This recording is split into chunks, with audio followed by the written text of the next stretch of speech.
You're on a path in the woods, and at the end of that path is a cabin. And in the basement of that cabin is a princess. You're here to slay her. If you don't, it will be the end of the world.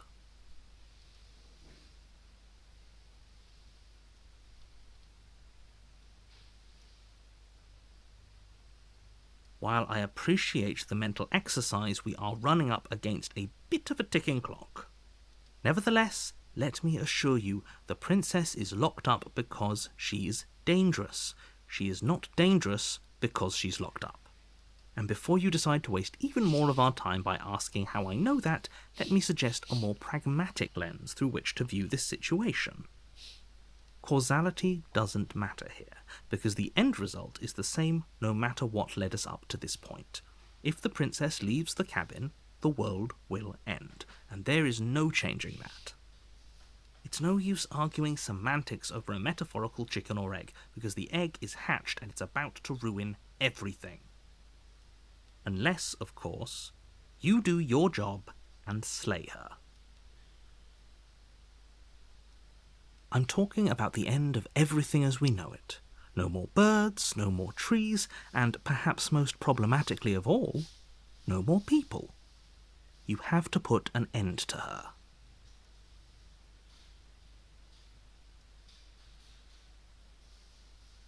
Don't linger on the specifics. You have a job to do here. Just get in there and do what needs to be done. We're all counting on you. Look, you're already on the path that leads to the cabin. Why would you be here if it weren't to complete a very important task? You've made it this far, you might as well reach the end of your journey.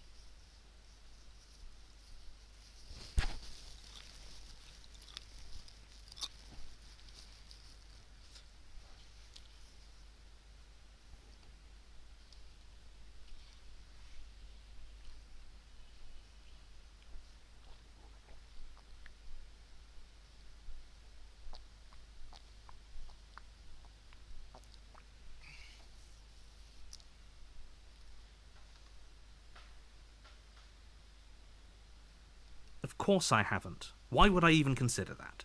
Nobody wants the world to end.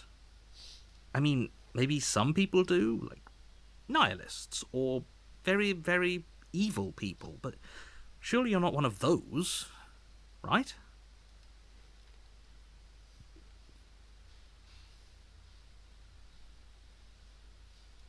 Does it? Are you a monarchist? Is slaying a princess that much worse than slaying a fisherman or a miller or a seamstress? If anything, slaying a princess is much better than slaying a seamstress. Seamstresses contribute something of value to society. Are you serious? No, you have to do it. Yes, but you'll have to slay her before you get it.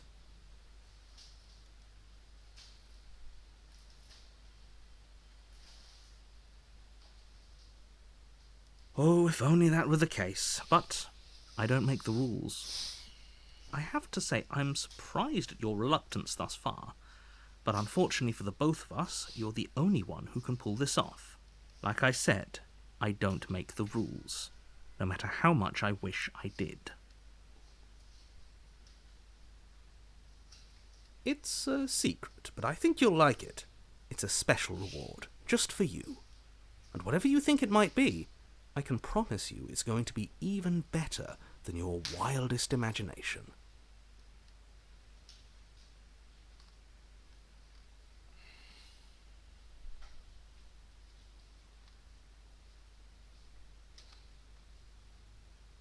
Then I guess we'll just have to see what happens. But a word of warning. If you go in prepared to hear her out, she could easily trap you in her web of lies. And the more you listen to her honeyed words, the harder it'll be to pull yourself out. Then each and every one of us is doomed. So sure, go, talk to her. See how that turns out for all of us.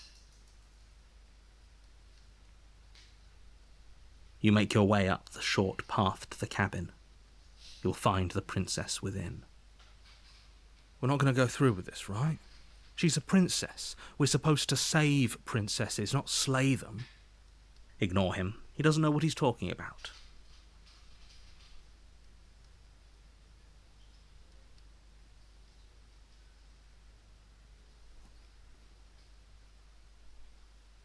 The interior of the cabin is almost entirely bare. The air is stale and musty, and the floor and walls are painted in a fine layer of dust. The only furniture of note is a plain wooden table. Perched on that table is a pristine blade.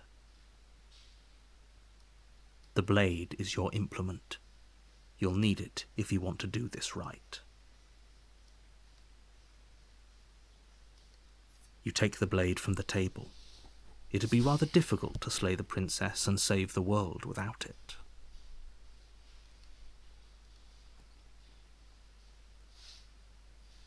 The door to the basement creaks open, revealing a staircase faintly illuminated by an unseen light in the room below. This is an oppressive place. The air feels heavy and damp, a hint of rot filtering from the ancient wood. If the princess really lives here, slaying her is probably doing her a favour. Her voice carries up the stairs. Who's there? She sounds dangerous. It's almost as if she's the one in charge down here. Don't let it fool you. It's all part of the manipulation. Oh, it's been so long since anyone's come down here. I was starting to think they'd forgotten about me.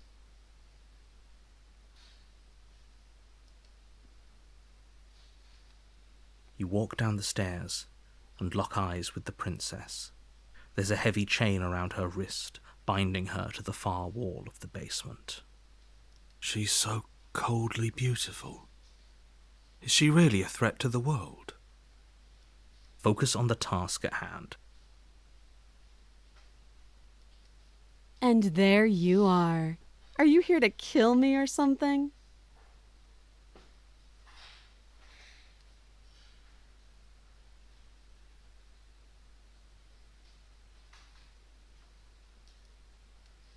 Then why did you bring a knife with you? How about you drop it, and then we can chat? She makes a compelling point. What if we just dropped the blade and talked? Look, don't you dare. It's fine. We can decide what we want to do after we talk to her.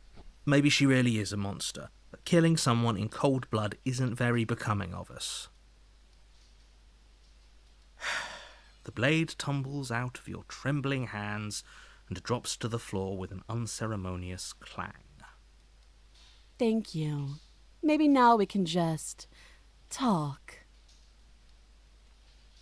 Against your better judgment, you step forward to speak with the princess face to face, unarmed.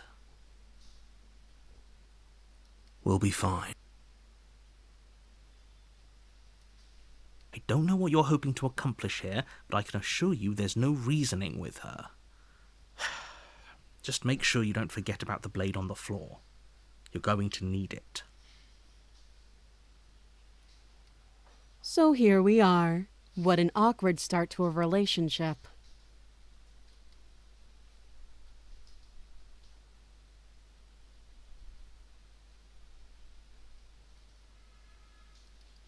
Don't just tell her that.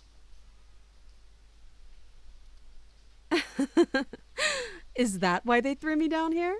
But I don't want to hurt anyone. I like the world, I think. I don't remember much about it, to be honest. I've been down here a long time. Just how long has she been down here? If I'm supposed to be capable of ending the world, then how did I wind up here, chained to a wall? Have they told you why I'm allegedly so dangerous?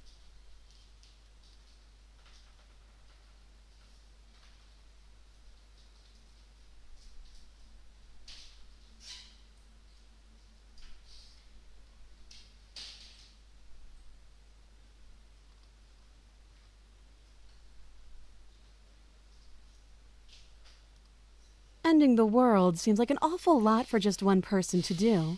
I wouldn't even know where to start. I believe her. She doesn't have to know how to destroy the world to be capable of doing it. At the end of the day, whatever the two of us have going on down here is about trust. Whoever sent you to slay me claimed I was a threat to the world, but they didn't tell you why. That doesn't sound right to me. And I don't think it sounds right to you either. Otherwise, we'd be killing each other instead of talking. She has a point. There's a reason I've been telling you to question the situation, and there's a reason you've listened.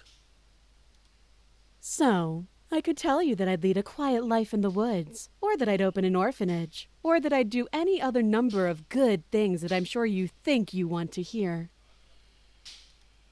But you don't really know me, do you? What can my word possibly be worth in a situation like this? She's right about one thing.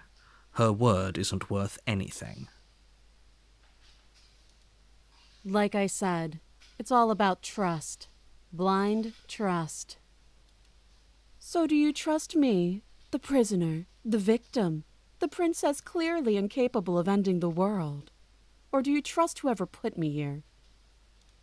She's wrong. This isn't about trust. This is about risk. We stand to lose everything, all for the sake of one person, and a subjugating monarch no less.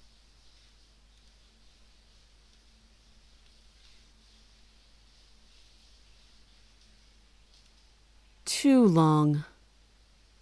Again, she offers no specifics. No matter how hard you try, you'll never get a straight answer out of her.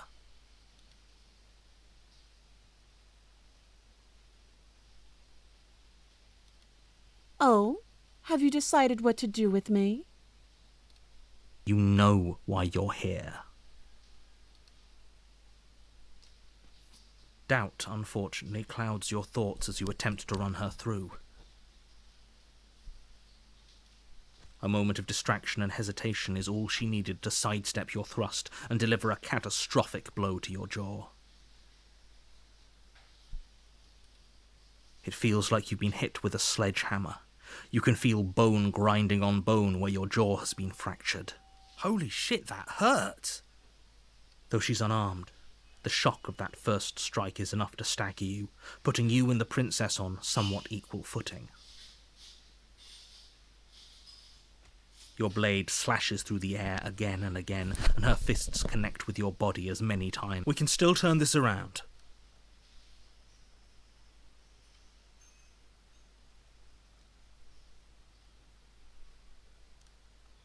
You and the princess stare at each other, both gasping for breath, equally exhausted. You probably won't make it out of here alive, but you can at least make sure that she won't make it out of here. Excuse me? Do you think this is what I wanted to happen? I have a duty to state the facts of the situation, and honestly, it's a miracle anyone is still standing right now. Can you not feel all those ruptured organs bouncing around in there? If the princess doesn't do our friend in herself, internal bleeding is certain to finish the job. The two of you clash for the final time. You feel your ribs break as she delivers a heavy blow, but you push through the pain, falling forward and sinking your blade deep into the princess's heart. Oh. The two of you fall to the floor. This was fun. The princess gasps, her voice an unhealthy rasp as her lungs start to fill with blood. You put up more of a fight than I thought you would. But I have to wonder. Do you really think this is the end? But you don't have time to worry over such things. Everything goes dark, and you die.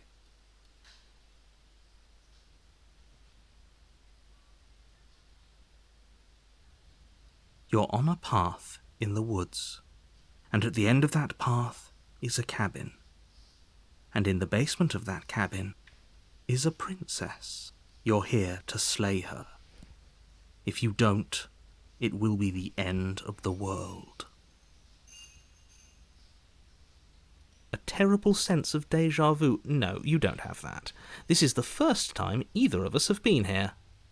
If he doesn't remember what happened, then maybe it's best to keep it that way.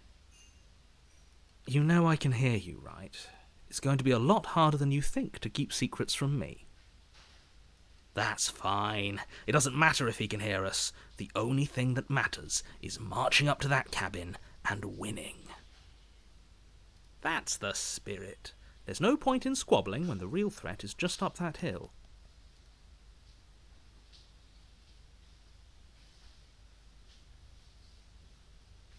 It hasn't. Or if it has, I certainly haven't been a part of it. Like I said, we've just met for the first time, you and I.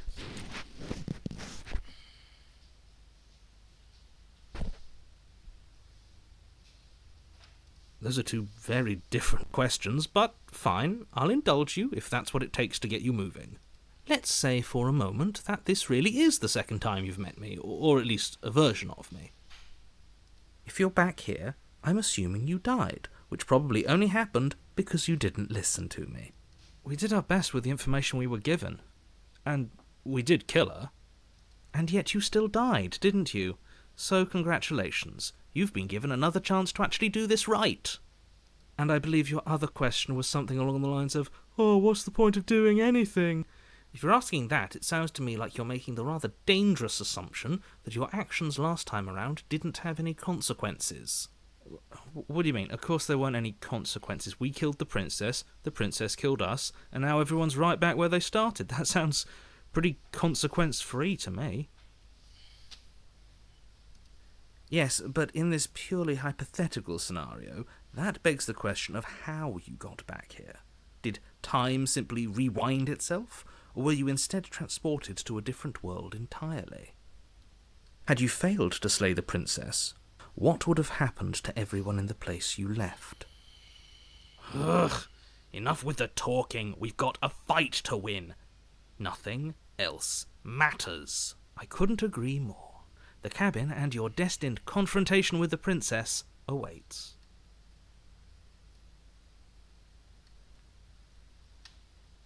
A warning before you go any further. She will lie, she will cheat, and she will do everything in her power to stop you from slaying her. Don't believe a word she says. Lying and cheating doesn't sound like her at all. Not that it matters. It's not like she can lie or cheat in the middle of a fight. Are you sure about that? The point of my warning wasn't to start an argument over what circumstances the princess is capable of lying in. It was to give you some broadly applicable advice. The princess will do and say whatever she thinks it will take to get her out of there. So don't trust her. Ever. Are we clear? Crystal. Let's just get on with it already.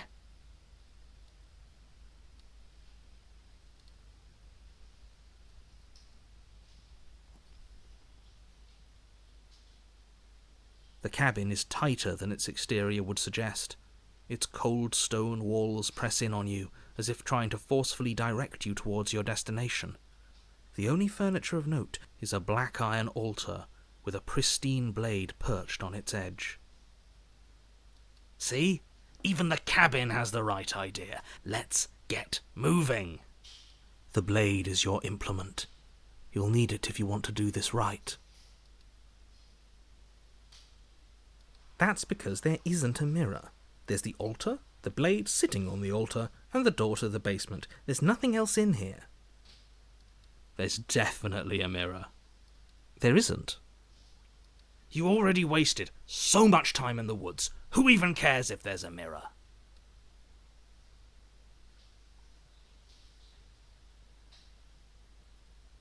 As do I. I'm not lying to you. Use your eyes. There is no mirror. Why would I lie about something so meaningless? What good would a mirror even do? Let you waste time preening yourself instead of doing what needs to be done.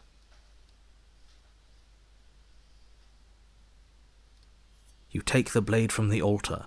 It would be difficult to slay the princess and save the world without a weapon.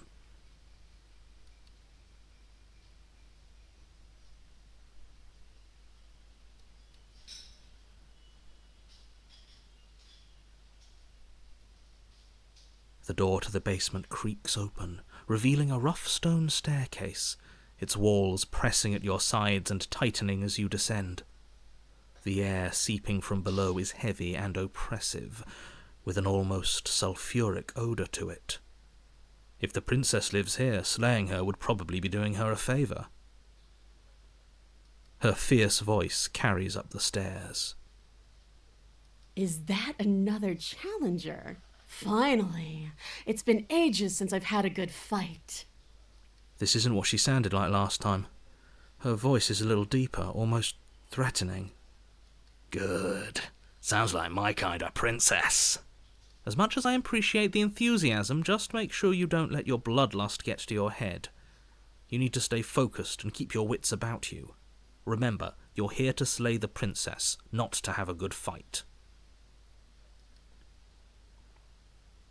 As you descend the final step, the form of the princess comes into view, a large shackle leading from her wrist to the basement wall. It looks like she could rip those chains out of the wall without a second thought. Oh, it's you again. I'd been hoping you'd find your way back here. Good to see that death doesn't stick for either of us. And you brought your little knife, too. Yes! I'm going to have fun breaking you into little pieces.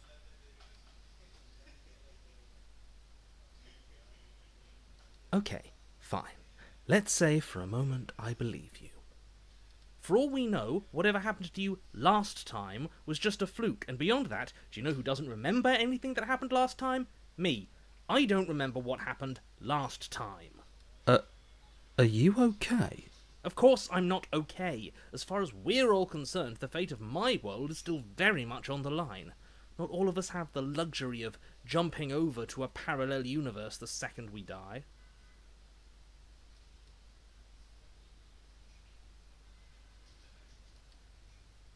Oh, I remember you all right. Best 3 minutes of my life.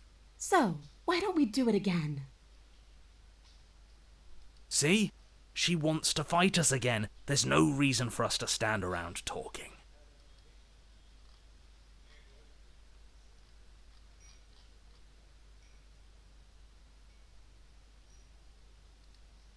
You look exactly the same.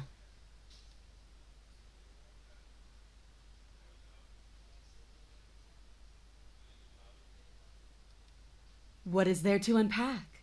I was dead and now I'm not, and the same goes for you. There. Unpacking done. Don't you get it? We've been given free rein to wail on each other. Forever. Couldn't have said it better myself.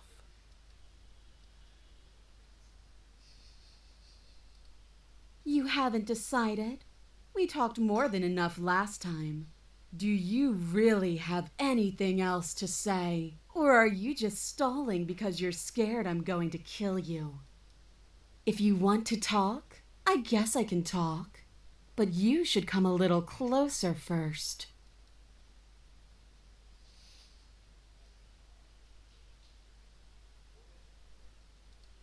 Oh, you've got another thing coming if you think you can just turn around and leave.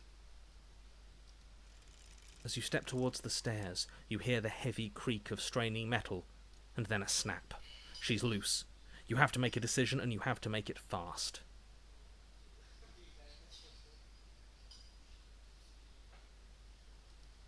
How about we get the hell out of... But the little boy... Can I finish? Sure. Here. So glad we could stick around to hear the end of that. It doesn't matter, because everything goes dark, and you die. No, come on. We can't be dead. We didn't even get a chance to fight her. Dead is dead, but maybe you'll have better luck next time.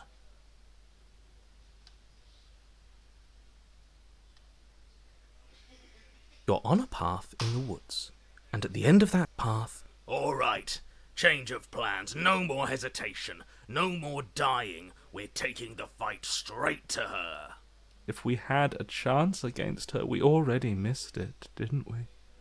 She got stronger, and we stayed the same. We've seen her bleed. Whatever she is, she started out mortal, which means she probably is still mortal, which means we can win. We just didn't take things seriously enough last time. If that's what you want, then fine. Enjoy being beaten to death again and again and again. You're stuck here with us too. For all you know, we'll never get to leave this place until we get it right. Well, this is just great. Let me cut to the chase. Clearly, you've already been here. Yeah, you think? Actually, I don't think we have been here. This is all different, isn't it?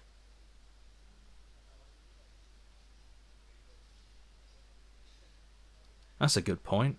Everything here is a little off.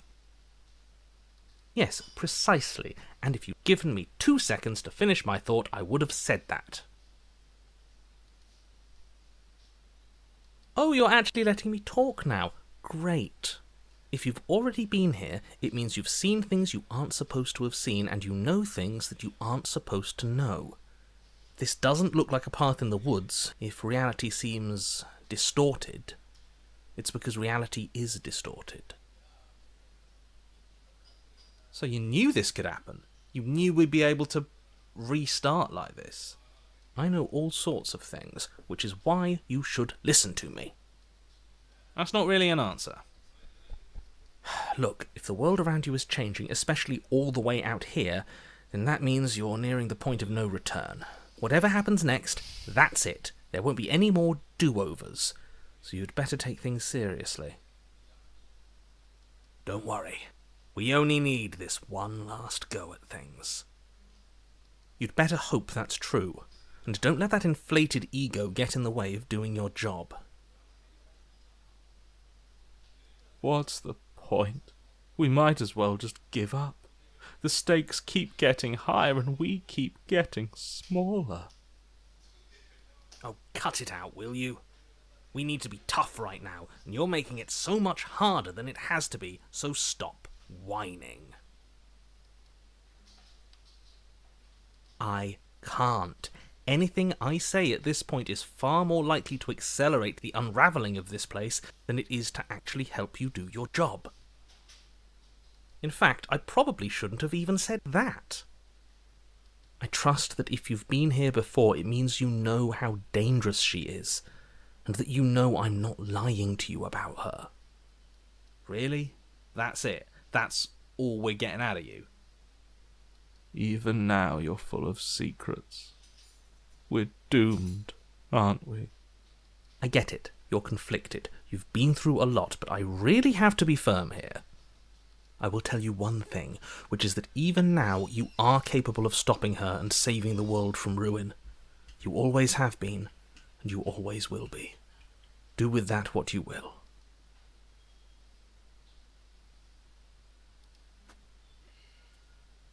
Good, we're all on the same page. It isn't long before you find yourself at the end of the path, staring up at the cabin on the hill. You'll find the princess within, as I'm sure you already know.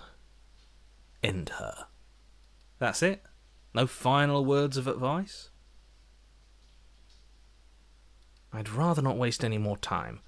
I'm sure that any advice I'd give at this point is something you've already heard. That's fine by me. Let's get moving. I'm itching for a rematch. The interior of the cabin is a place that feels long forgotten. There was once an elegance to its construction, carved marble columns holding a high arched roof, vaulted windows letting in the weak starlight. But that is how it was. Now there is a growth that has overtaken it. A viscous fluid seeps from cracks in the stone walls, and it congeals into chaotic streaks of writhing nerves and wet clumps of living meat. That's horrible. It doesn't matter. The only furniture of note is a pulsating pedestal, a pristine blade perched on its edge. The blade is your implement. You'll need it if you want to do this right.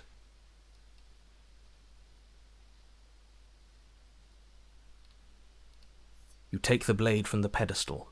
It would be difficult to slay the princess and save the world without a weapon. Good. Nothing feels better than gripping cold steel. A mirror? There is no mirror. We've done this already. Try to keep up. The repetition is maddening. I don't know what to tell you. There isn't a mirror because I would know if there was a mirror. You're either seeing things or you're confused on the definitions of door and mirror. Or you're seeing things. That seems far more likely. What are you trying to say exactly? He thinks we've lost it, that we're succumbing to madness, that something in us has broken. That's an unnecessarily melodramatic way to describe a hallucination, but sure. I'm not going to waste time arguing with any of you. It's in our way. Let's just smash it. You step forward and approach the door to the basement, hesitating before you open it. As if you don't see it. It's a bit grimy. Why don't we wipe it clean? Wipe what clean? Are you still on about that mirror? It's not real. I'd know about it if it were real. No, we can't doubt our eyes like that. It has to be real.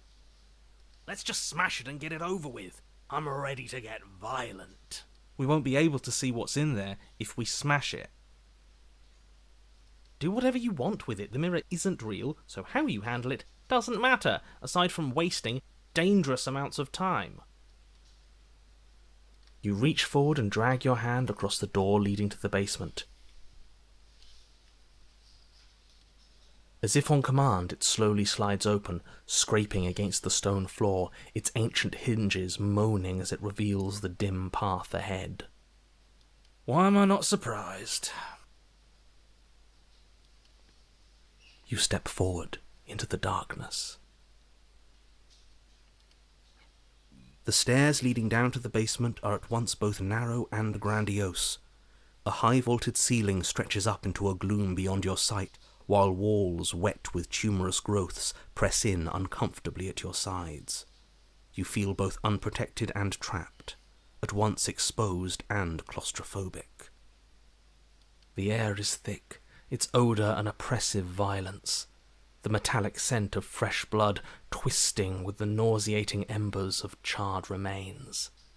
If the princess lives here, slaying her is probably doing her a favour. Her voice, a bellowing rage, roars up the stairs.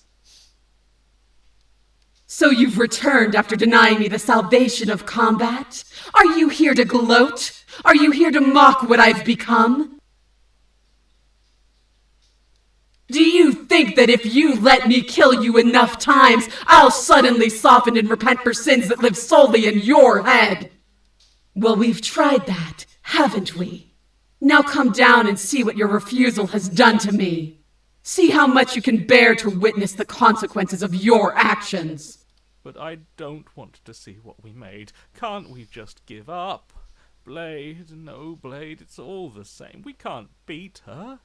Not anymore. We can. You're just a quitter. I want to see.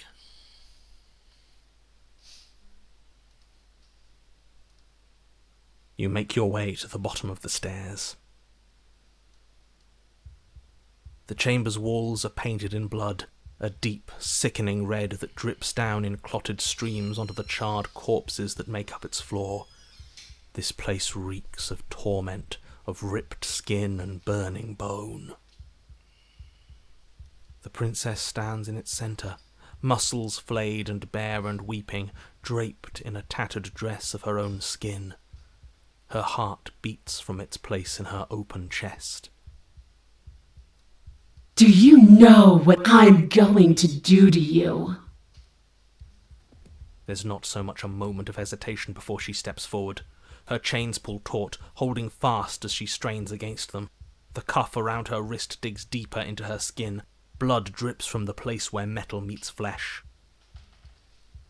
And then, with a nauseating sound, the skin tears. It plops to the ground, and she pulls her red, glistening arm free from her bindings. She is loose, and she is coming for you. What can we even do against someone like her? She has such power, such beauty. Stop that. We can win. We just have to lose our fear.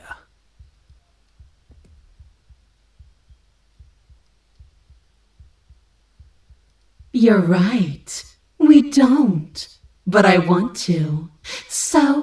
So badly.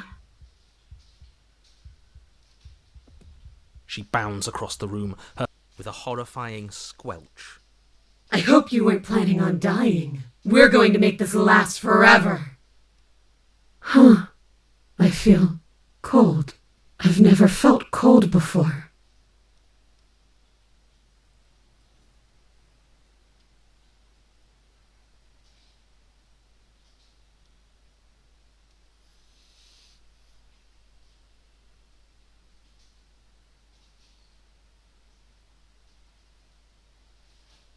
She's gone. Where did she go? Should we try and find her? And there's that mirror again. Why is it here? Why now?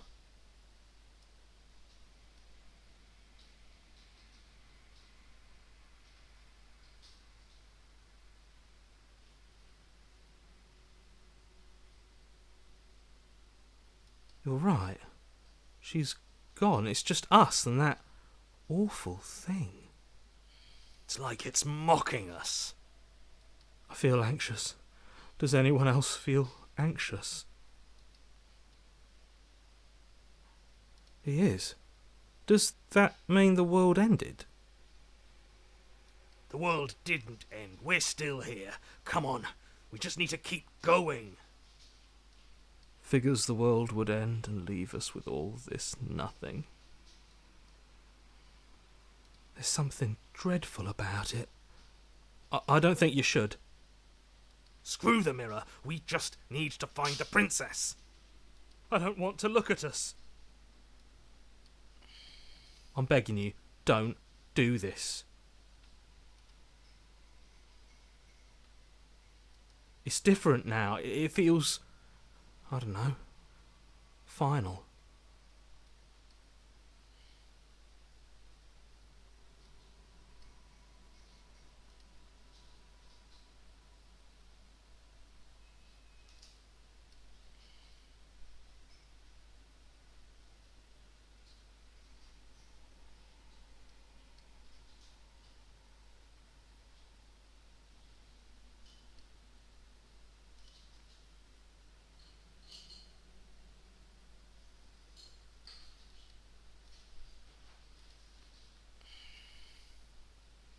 Something finds me in the long quiet and brings me the gift of a fragile vessel. I am solitary lights in an empty city. What are you?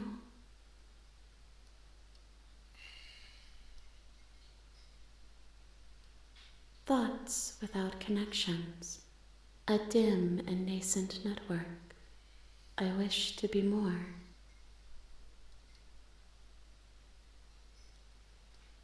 I think that you are like me.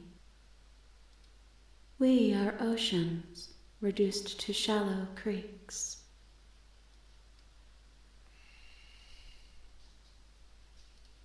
Yes, nerves and fibers to feel the worlds beyond, perspectives to make my own. This one is desecration.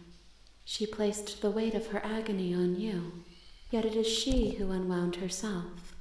But there is passion and empathy in her misery. She will make for a burning heart. Do not mourn her. She has finally found peace.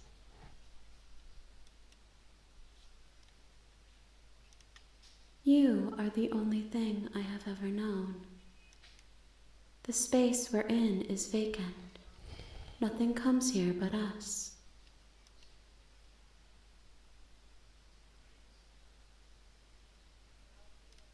I have only just now stirred to consciousness. I could not have trapped you here, and I too yearn to be free.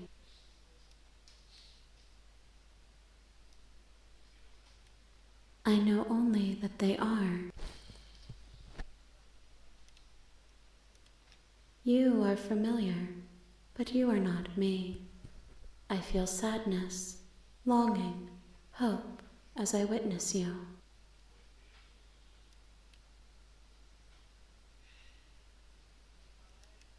How can the world have ended if we are talking? I'm sorry. There are some changes that can never be undone. There are some tears that can never be unshed. This is not a place that can hold a fragment of a concept. The moment she arrived here, she was going to return to me. I promise that it doesn't hurt. She is part of me, and part of me is her. You speak in circles. Does it matter where one thing begins and another ends?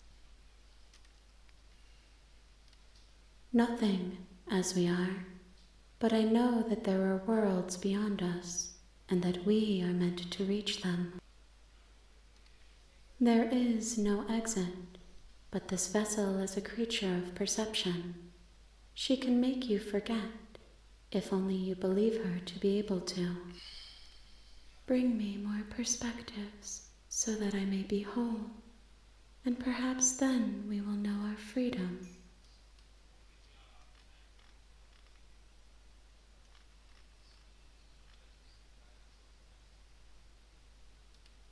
I have not lived. I am not afraid to die.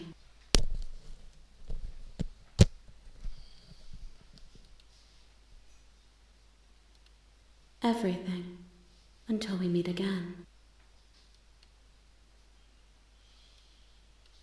Then we will be here forever, as we are now, unfinished, dry, hollow.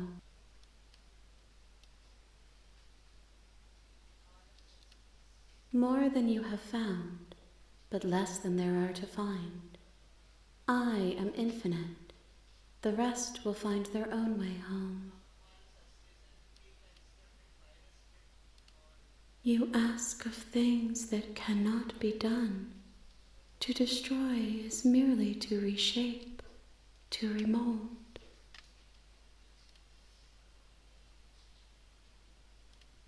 How can I know? I am flickers in something sprawling and unilluminated. If you need time, then I'll wait with you. She asks that I tell you to remember her. You won't.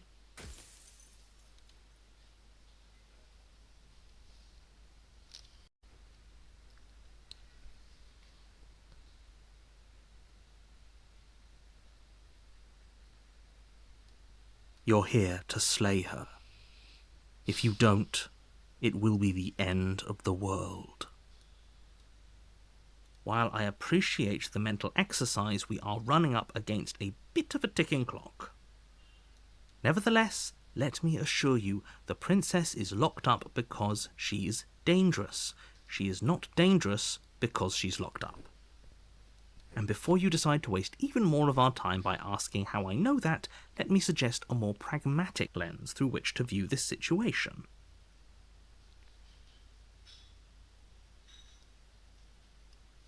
Causality doesn't matter here, because the end result is the same no matter what led us up to this point. If the princess leaves the cabin, the world will end, and there is no changing that. It's no use arguing semantics over a metaphorical chicken or egg, because the egg is hatched and it's about to ruin everything. Unless, of course, you do your job and slay her.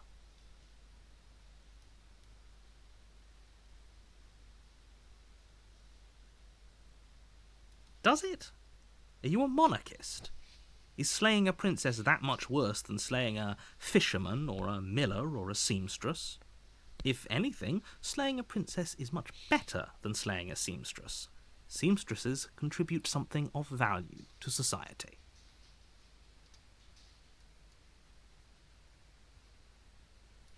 Of course I haven't. Why would I even consider that? Nobody wants the world to end. I mean, maybe some people do, like nihilists, or very, very evil people, but surely you're not one of those, right?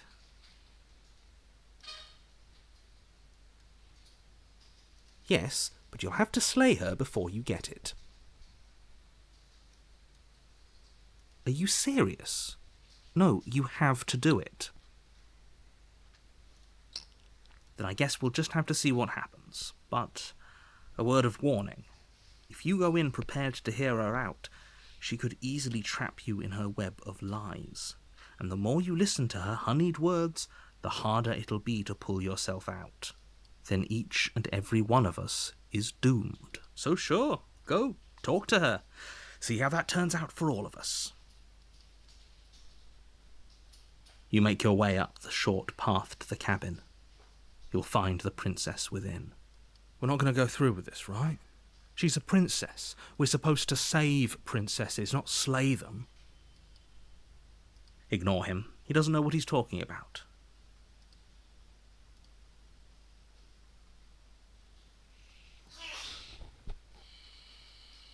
The interior of the cabin is almost entirely bare. The air is stale and musty, and the floor and walls are painted in a fine layer of dust. The only furniture of note is a plain wooden table. Perched on that table is a pristine blade. The blade is your implement. You'll need it if you want to do this right. You take the blade from the table. It'd be rather difficult to slay the princess and save the world without it.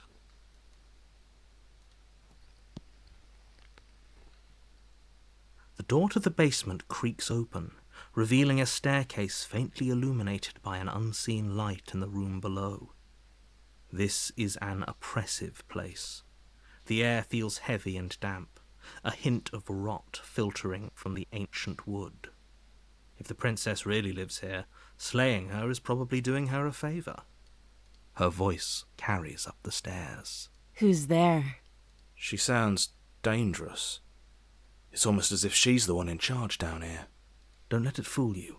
It's all part of the manipulation. Good. You're still listening to reason.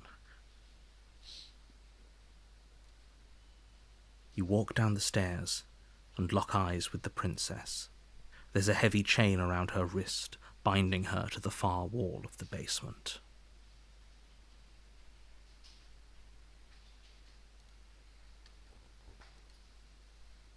She's so coldly beautiful.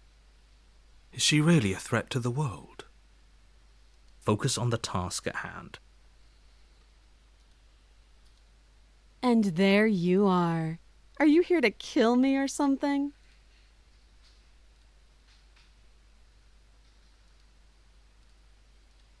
You step forward, your grip on the blade tightening as you steel your resolve. Oh? No talking then? Fine. What even makes you think you can kill me? I'm probably chained up in this basement for a reason, right? And if that knife is the only weapon you have, you'll have to get close enough to use it. So, you should just drop it. Best not to risk finding out what I can do. She's unarmed. If you hesitate now, it'll be too late. End this.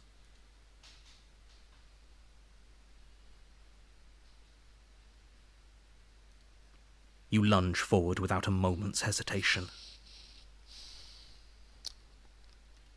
You feel flesh easily give way and look down to see your blade already sinking deep into her heart. Oh. This is it, isn't it? I'm almost embarrassed. I should have seen that coming. But I have to wonder, Do you actually believe this was enough to kill me? It's like she's convinced she can't die. Yes, even as she lays there dying, she entirely believes herself to be alive and well. But it's over, isn't it? She stopped breathing moments ago, that arrogant look still plastered on her face. But is it over? Really over?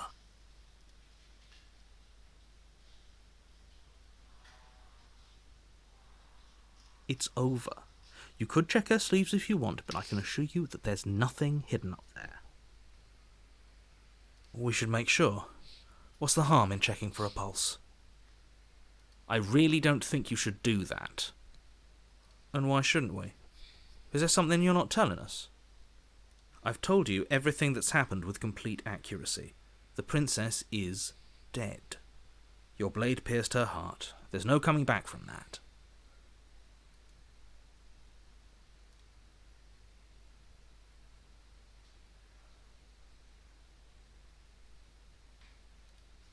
You lean down and place your hand against her neck, holding your breath as you search for a pulse, even though you know you're not going to find one.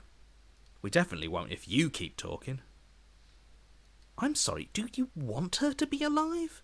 You just saved the entire world from annihilation. Why are you suddenly trying to call that into question? Wait, what was that?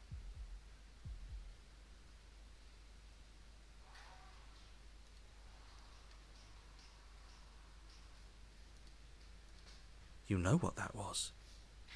That was the sound of a heartbeat, followed by another, and another. I guess I won't be dying alone after all. Something sharp digs into your side, the shock of it sending your nerves into a pained frenzy. Quick, let's get out of here.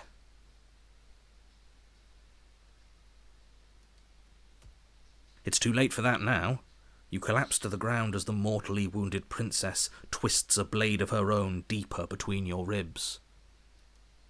As you fall, she falls with you, exhausted by the effort, the little life that was left in her eyes fading rapidly. An eye for an eye. A life for a life. I guess we're even now. See you around. You were so close. Why did you hesitate? It doesn't matter. At least you managed to take her with you. For whatever that's worth. Everything goes dark, and you die.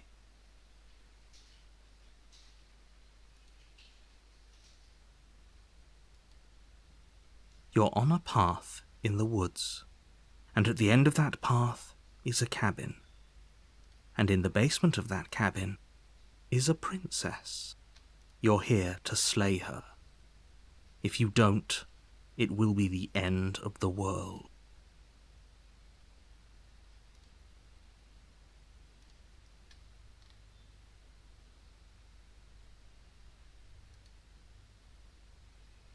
I can assure you that you didn't slay her, and that she didn't kill you. People don't just spring back to life after dying, and the two of us are meeting for the very first time. If he doesn't remember what happened, then maybe it's best to keep it that way. This whole thing's a crock of shit. She's just going to pull a knife out of nowhere and stab us again. Stabbed to death? Well, you won't have to worry about that. The princess is unarmed. Yeah, that's exactly what you told us last time. You said this whole thing would be easy, but after we sank our blade into her heart, she just got up and started stabbing us. Calm down. I assure you she has no weapons, so there's no reason to fear her. You were made for this job. You'll do just fine.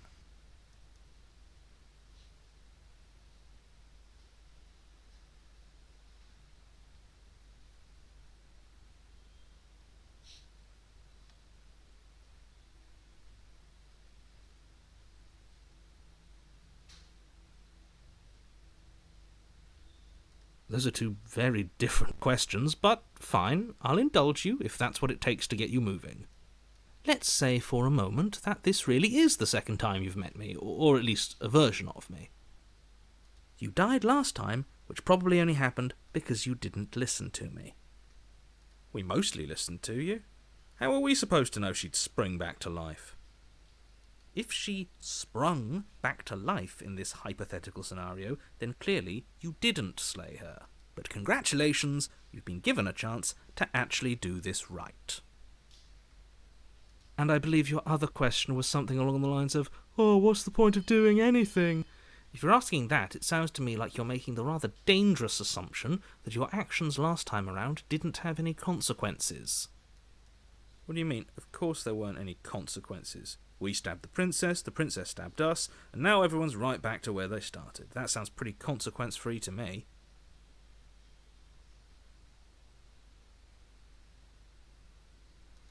Yes, but in this purely hypothetical scenario, that begs the question of how you got back here. Did time simply rewind itself, or were you instead transported to a different world entirely?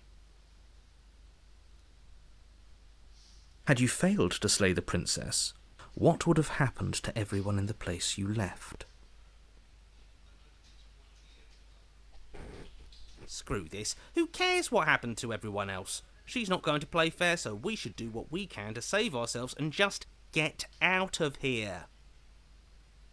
At least you know not to trust her, but you do realise that everything and everyone includes you, right? If you turn around and leave, you're dooming yourself as well as everyone else. We were so close to finishing the job last time. She can't get the jump on us twice. If we're careful, we should be fine. That's the spirit. Just keep that stiff upper lip, and you'll save the world in no time at all.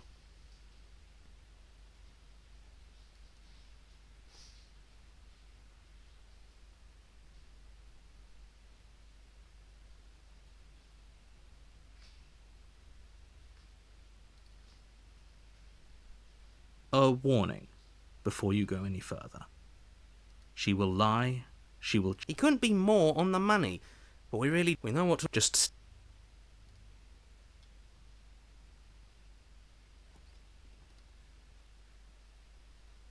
The interior of the cabin is a jagged mess of warped wood and broken boards, their splintered edges as uninviting as shattered glass.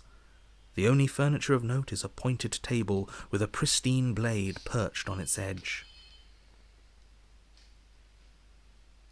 The blade is your implement. You'll need it if you want to do this right.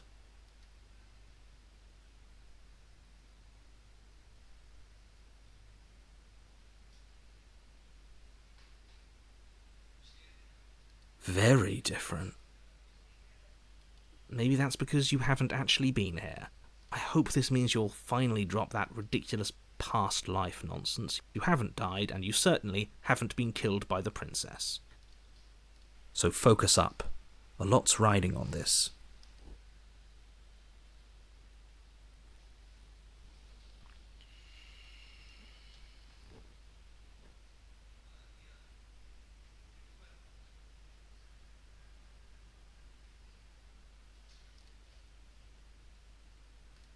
You take the blade from the table.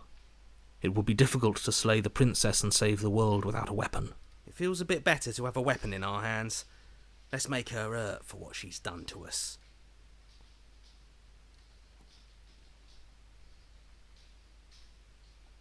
The door to the basement creaks open, revealing what must once have been. The air seeping up from below has an almost metallic quality to it, like the smell of fresh blood. And you can hear what sounds like the rhythmic scraping of metal coming from down below. If the princess lives here, slaying her would probably be doing her a favour. That's right, scraping. I told you she has something, I told you.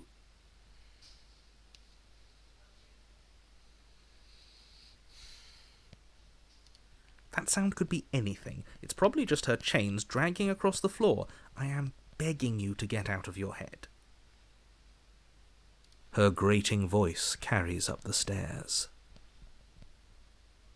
I hope you've come to rescue me. I've been stuck down here forever. There is something so wrong with that voice. Yeah, she thinks she's better than us, like she doesn't even have to put on an act this time.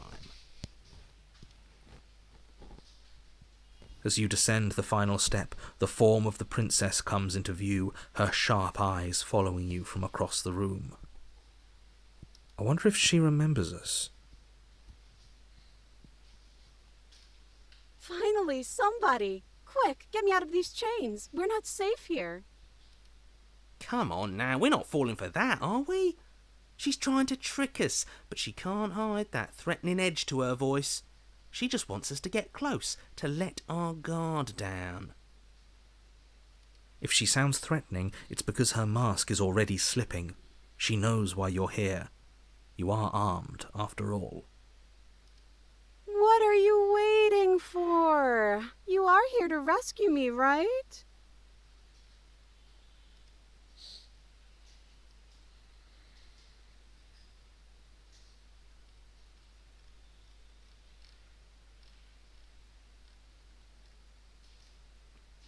The princess falls silent, her smile unwavering as you charge across the room. Okay, she hasn't pulled out a knife yet, and her hands are still behind her back. I think we can do this. I think we can win. We just have to strike now, but make sure you keep your eyes on those hands. I don't trust her for a second. But your focus is broken by the horrible sound of metal slicing through meat. Whose meat? Not ours, right? Hers, at first. Then yours. Hee. How? What did she even hit us with? You stare down at your chest and at the long, thin blade she impaled you with. And then the red, angry slit along the flesh of her thigh, where the blade had been nestled just a moment ago. It's still lodged in her leg, emerging from her knee, hinging up and out of her body like some extra metallic limb. Bullshit. Absolute bullshit. You're going to die now. With a twist of her knee and a painful squelch, she does just that. Everything goes dark, and you die.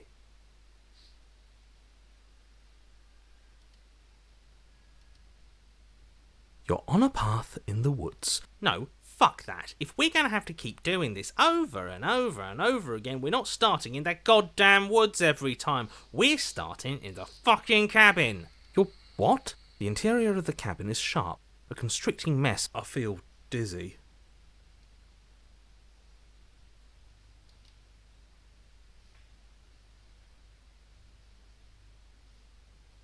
Oh ho ho ho! I guess I took us to the cabin, didn't I? Isn't that interesting? Who holds the cards now? Nobody. Nobody holds the cards. That's how it's always been. That's unfortunately how reality works. The circle's getting smaller and smaller. Running isn't an option anymore. We have to fight. Good. It's better that way. Without a fight, no one can win. And if no one can win, then nothing has any meaning. Great. So obviously you've already been here. How many times? This is our third? No wonder things have fallen apart. You do realise that every time you fail, she escapes and an entire world is damned to destruction, right? That can't be right. That's too much responsibility. Nah, impossibly high stakes make the fight so much better. Let's just stay focused, shall we? The only furniture of note is a bent metal table, a pristine blade perched. We take it. Okay, sure, you take the blade before letting me finish telling you it's there. It would be difficult to slay the princess and save the world without a weapon. This feels right. We just have to keep our senses sharp. That's right, we've got to be able to win eventually. We will win eventually. Hell, we might even win now.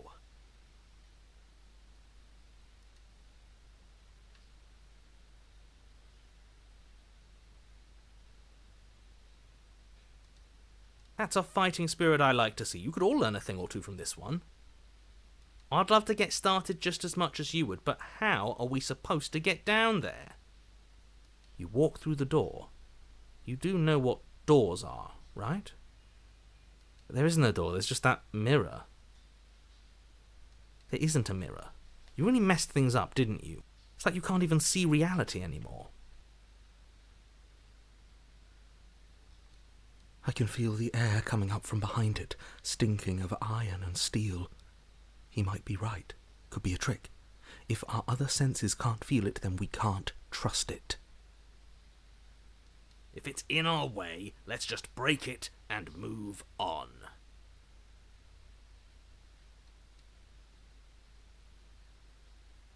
You make your way to the door at the end of the room, stopping just in front of it. You really must think you're looking at a mirror. Well, it doesn't exist. Just reach forward and open it. Let's just fumble for the handle and be done with it. I don't care what we look like. I care about getting to the end of this mess. You reach forward and place your hand on the door to the basement. It creaks open. And the mirror's gone. How surprising. It was never there. Let's just get to the princess already. I didn't care about the mirror before, and I care about it even less now. Guess it's time for us to see her again. Just stay focused and you'll be fine. You step forward, but you don't get a chance to linger on the basement stairs. They are smooth and flat and metallic, an unintentional and unfortunately slippery ramp that quickly sends you skittering to the bottom.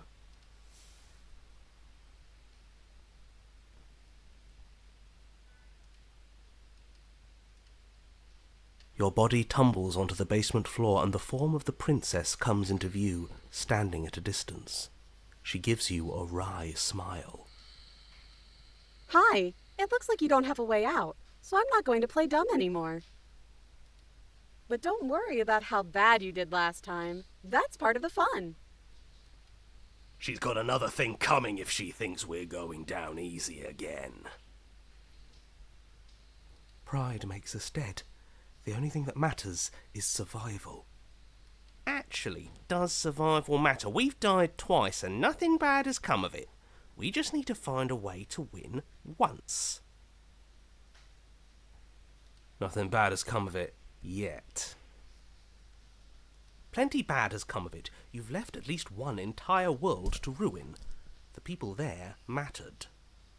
The past isn't real. There's only here and now. Your internal bickering is cut short by the wet sound of slicing meat. From the princess's arms erupt twin blades, glistening with her blood, the empty flesh of her arms flopping at her elbows like torn sleeves. The chain clatters to the floor. She's loose, and she is coming for you. You're going to make me walk over to you, aren't you? Shit. She's coming for us and I'm out of ideas.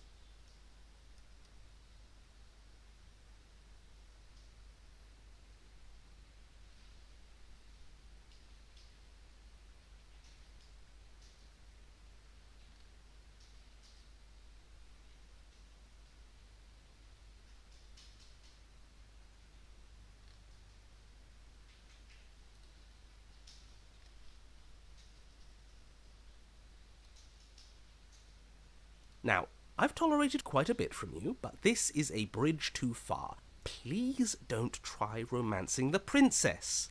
She wants to kill you. She's going to end the world if you don't stop her. Yeah, do we have to flirt with the murderous monster? I'd rather not. I'm into it. Can't say I mind either. If it weren't for all the cheating, I'd say she's pretty cute. Can we flirt by fighting her, though?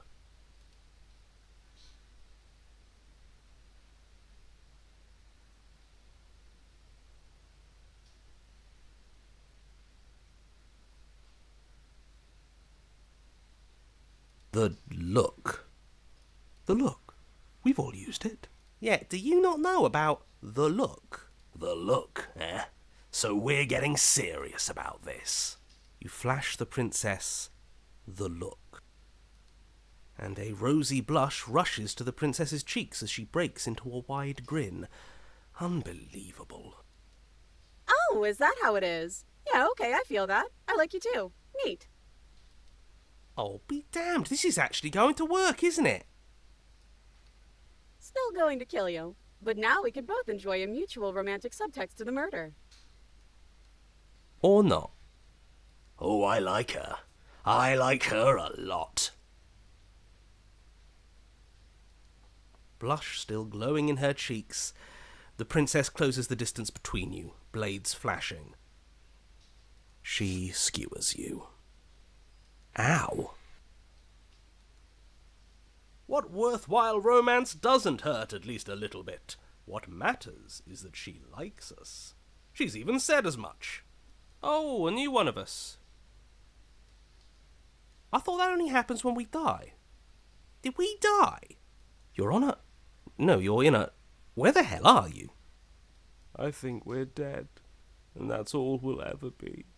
Dead, dead, dead, dead, dead. Stop saying dead, all of you. We might have died a second ago, but right now we're extremely not dead. This is all horribly wrong. How many times have you been here? This is 4.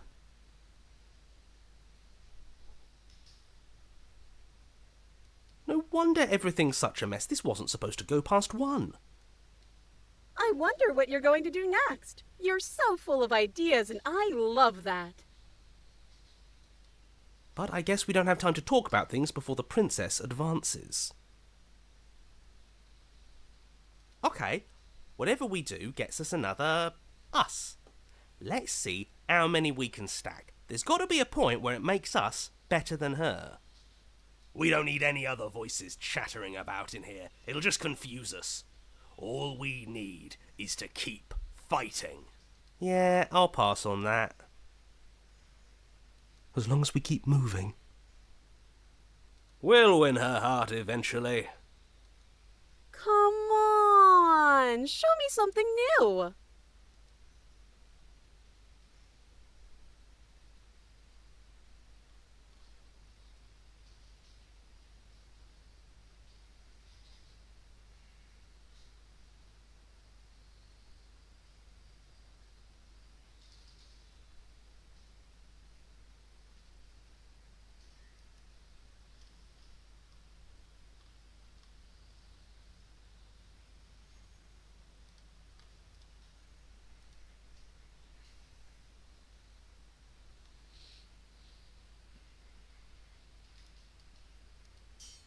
None of this is working. Think. Think. She skewers you. Well, there's more of us. Let's see if that helps. And then you skewer yourself. I thought we both understood that dying doesn't get you anywhere. Huh, that didn't do much of anything. We're tougher than I thought. What's the point? It's all the same. She skewers you. Oh, don't give up on me just yet. You gotta keep going. It doesn't matter how many times this takes, we can't give up. Okay, let's go again. Just panic! Flee! She skewers you. No, you don't get to escape. That's not how this works. See? We're getting better. Okay, yeah, that was a good one. She's going to kill this body either way. So stop feeling what it feels. She skewers you. Ooh, not bad. Real tough. We're getting close to something, can't you feel it? One last time. You're right.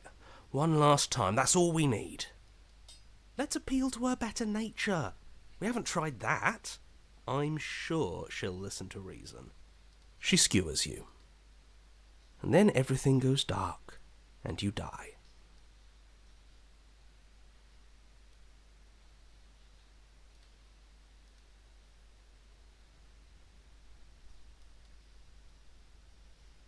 Your Honour, don't lose your head. We're in a cabin, and we'll take it from here. Everything feels like it finally fits, doesn't it? We're up here, which is different, and different is good. And our steel claw is already in our hand. Ho-ho! What if we throw it out the window? Over my dead body. That won't be very hard. We've died a lot. But I can't say I mind anymore. Besides, what better way to die so very many times than at the sharp hands of a beautiful woman? I'm sure I can think of a better way to die. They're all the same, really. How about we stop thinking about horrible ways to die? I don't want us to accidentally manifest anything. The only thing we're going to manifest is finally ending up on top. There are entirely too many of you. How many times have you been here? This isn't good. This is... How about you stick to describing things, and we'll stick to doing them? Yeah, leave it to the pros. We'll notch up that win in no time. Narrator, we heroically stride through the door and towards our destined final encounter with our star-crossed lover. Fine by me. You walk to the door and onto the basement stairs, only it's more of us. Fine, I'll just shut up then and speed this whole thing along. Are you sure you don't want me to describe the stairs, or this room, or anything? It feels like I'm hardly a part of this. Don't care, just want to win. Fine, you make your way to the basement, where the princess awaits you.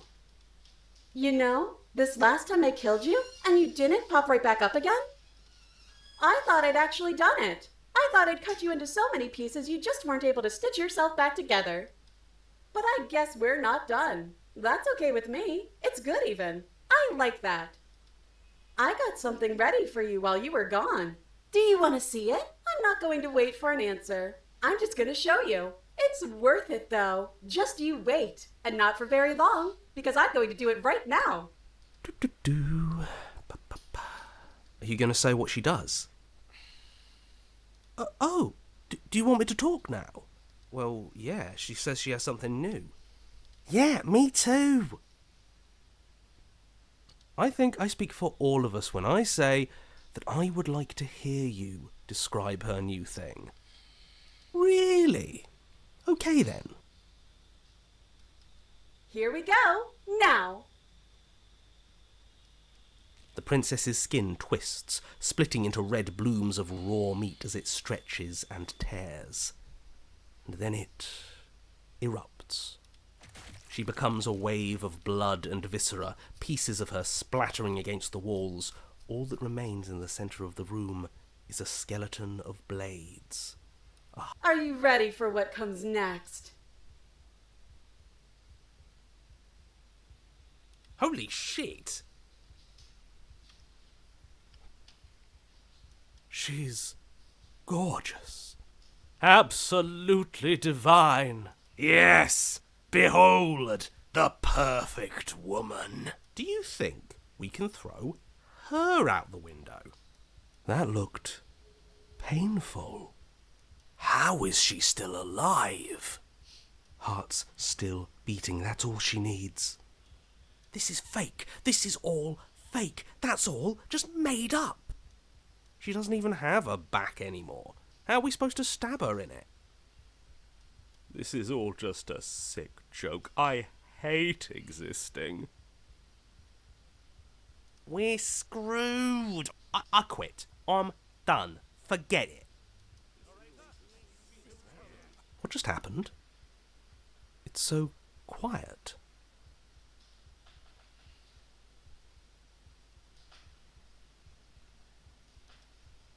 Something feels different about you. It almost makes me feel different, like I should actually take this seriously for once.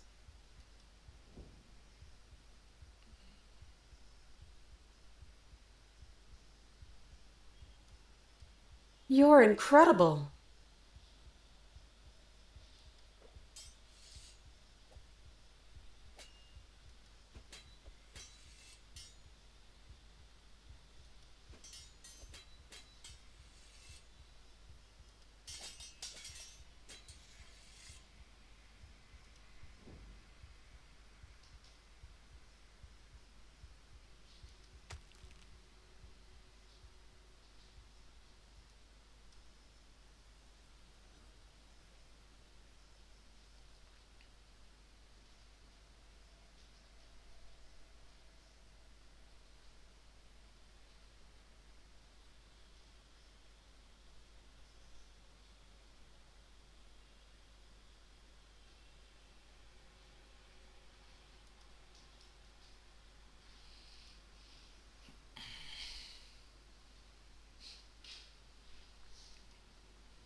Flickering lights and empty cityscapes become pockets of vitality and movement. I am more than I was before. Whenever you are ready, I will wipe your slate clean once again.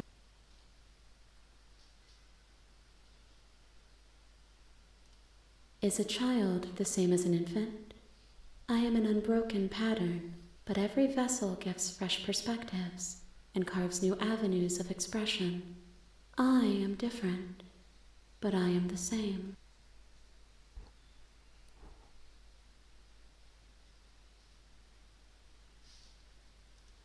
Eyes close in reflection. Perspectives meld together, and the breadth of my experience stretches to new corners. There are contradictions, conflicts in my nature, and there are familiarities that bind everything together. It feels correct. This is what I need to be. This is the only path forward.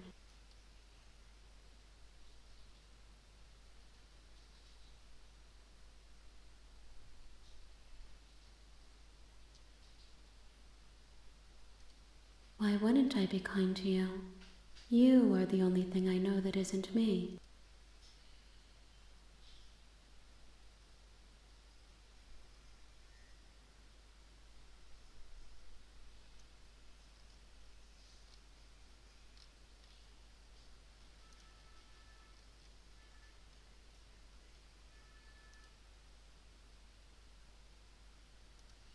The vessels are a weave of emotion at odds with themselves, but they are only perspectives. They are not me. The wounds they've suffered carve texture around my heart. Without them, I would be as I was before. I would be alone and without sensation. I could not feel the joy of having you by my side, for I would not know your absence.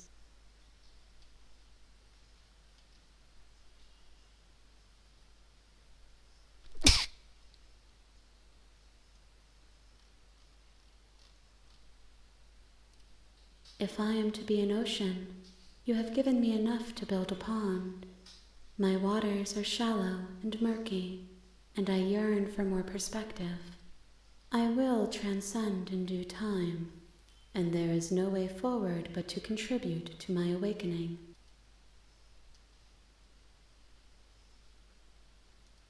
There is still much to be seen. Neither of us know the depths of our being. Perhaps at the end of this, I will be the one to kill you. Or perhaps we will leave this place together and find new horizons to discover.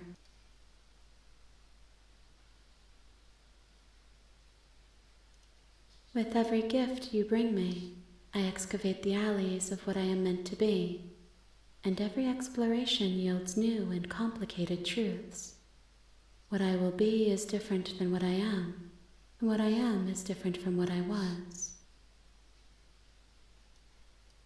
I cannot tell you what desires I will hold when I have changed, but in this moment, all I want is to know myself and to know you.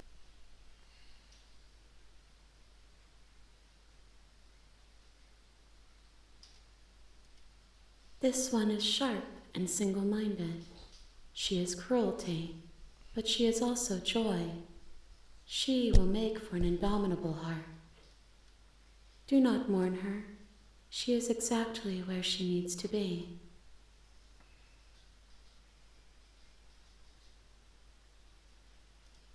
Those paths lead to worlds you've already seen, and to perspectives I have already made my own. They are useless to us now, inaccessible. The only paths of value are those that are yet untread.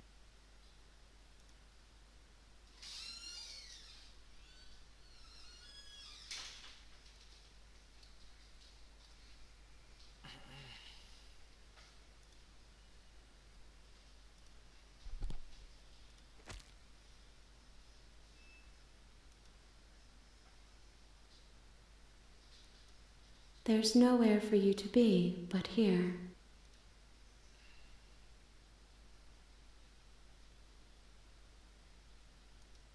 I await your return, but it will give me time to reflect on what I am. We will meet again.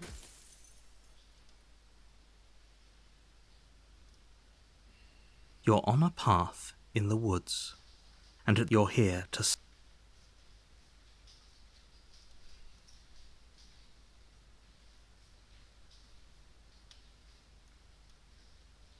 While I appreciate the mental exercise, we are running up against a bit of a ticking clock. Nevertheless, let me assure you, the princess is locked up because she's dangerous. She is not dangerous because she's locked up. And before you decide to waste even more of our time by asking how I know that, let me suggest a more pragmatic lens through which to view this situation. Causality doesn't matter here, because the end result is the same no matter what led us up to this point.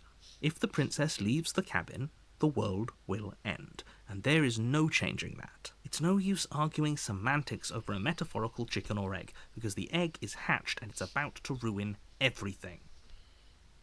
Unless, of course, you do your job and slay her.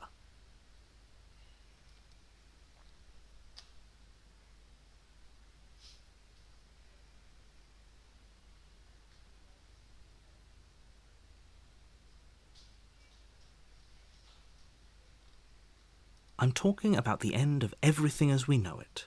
No more birds, no more trees, and perhaps most problematically of all, no more people. You have to put an end to her.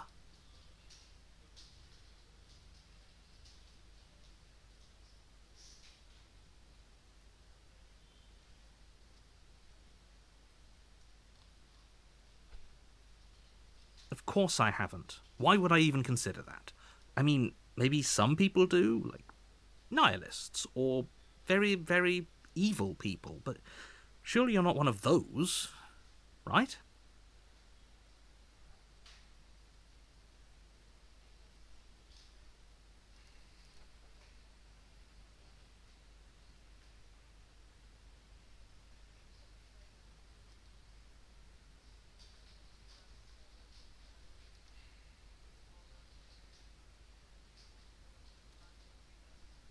Don't linger on the specifics.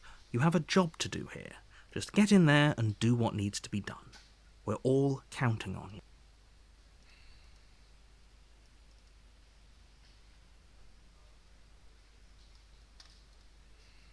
Look, you're already on the path that leads to the cabin. Why would you be here if it weren't to complete a very important task? You've made it this far, you might as well reach the end of it.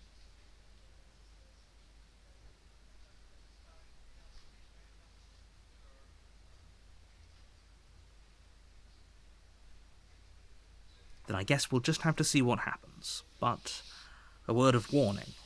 If you go in prepared to hear her out, she could easily trap you in her web of lies.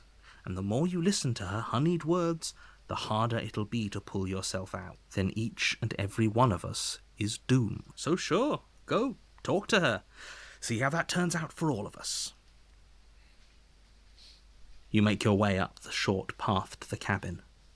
You'll find the princess with it. We're not going to go through with this, right? She's a princess. We're supposed to save princesses, not slay them. Ignore him. He doesn't know what he's talking about. The interior of the cabin is almost entirely bare. The air is stale and musty, and the floor and walls are painted in a fine layer of dust. The only furniture of note is a plain wooden table. Perched on that table is a pristine blade. The blade is your implement. You'll need it if you want to do this right. You take the blade from the table.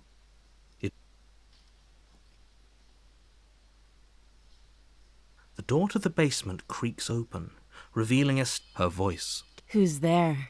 She sounds dangerous. Don't let it fool you.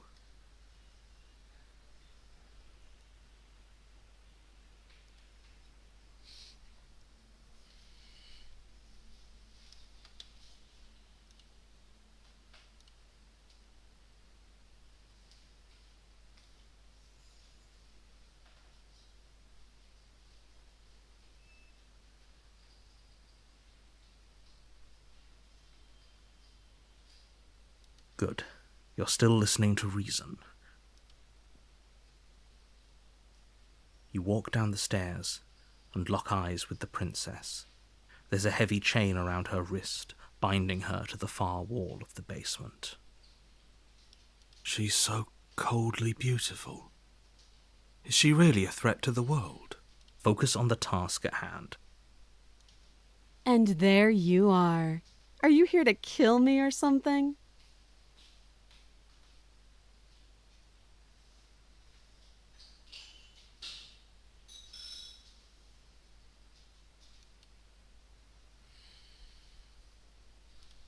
Then drop the knife. We should. Don't you dare. It's fine. We can decide what we want to do after we talk to her. Maybe she really is a monster, but killing someone in cold blood isn't very becoming of us. The blade tumbles out of your trembling hands and drops to the floor with an unceremonious... Thank you. Maybe now we can just... Against... We'll be fine. I don't know what you're hoping to accomplish here, but I can assure you there's no reasoning with her.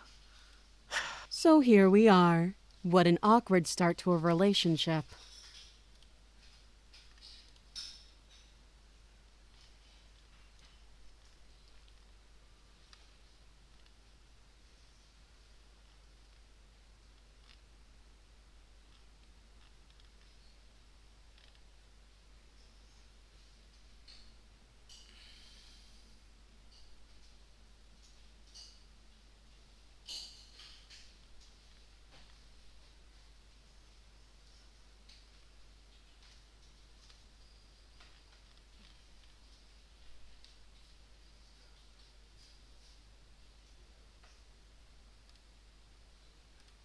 You can't.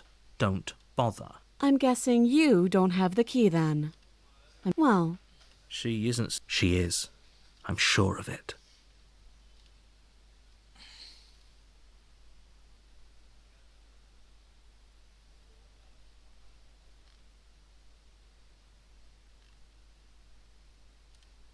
oh, have you decided? You...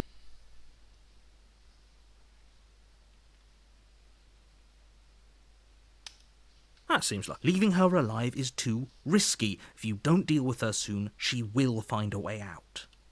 One way or another, I'm going to find a way. And if you don't, I can promise that you'll come to regret. You have to... You charge the princess, blade trembling in your hand, but you've already lost the battle.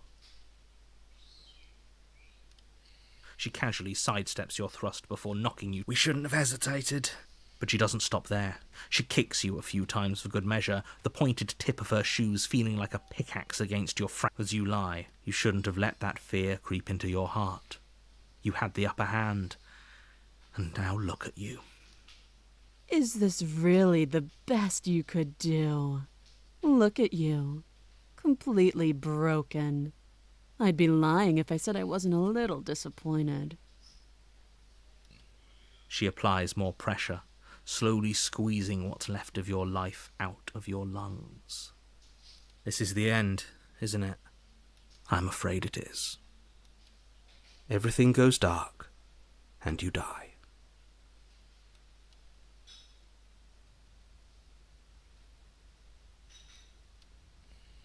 You're on a path in the woods, and at the end of that path is a cabin. And in the basement of that cabin is a princess. You're here to slay her. If you don't, it will be the end of the world.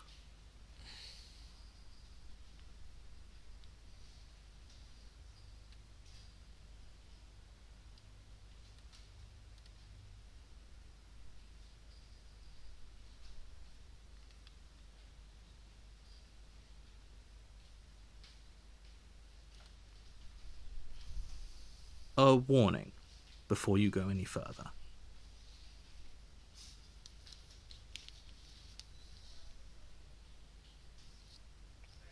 She will lie, she will cheat, and she will do everything in her power to stop you from slaying her. We might as well just pledge ourselves to her and stop pretending we're capable of doing anything in this situation. She probably doesn't even need to try to overpower us. Can we tone down the pessimism just a smidge? I'm not being a pessimist. I'm just being realistic. You're being annoying.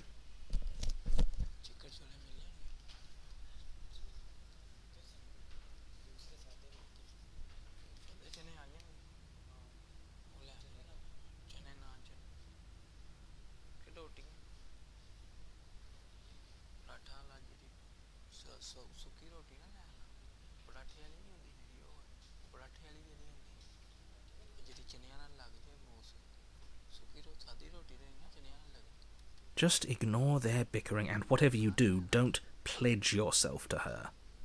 I agree. If she's wrongfully imprisoned, then we should rescue her. Given the stakes of the situation, there isn't really a difference between rescuing her and pledging yourself to her.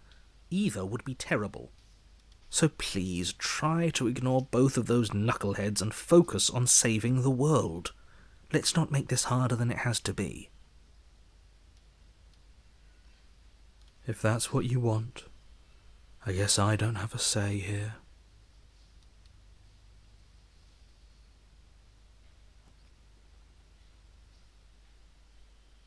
The interior of the cabin is larger and more grandiose than its humble exterior would suggest. The only furniture of note is a massive marble altar with a pristine blade perched on its edge. The blade is your implement. You'll need it if you want to do this right. Why do we feel so small? We don't feel small. We are small.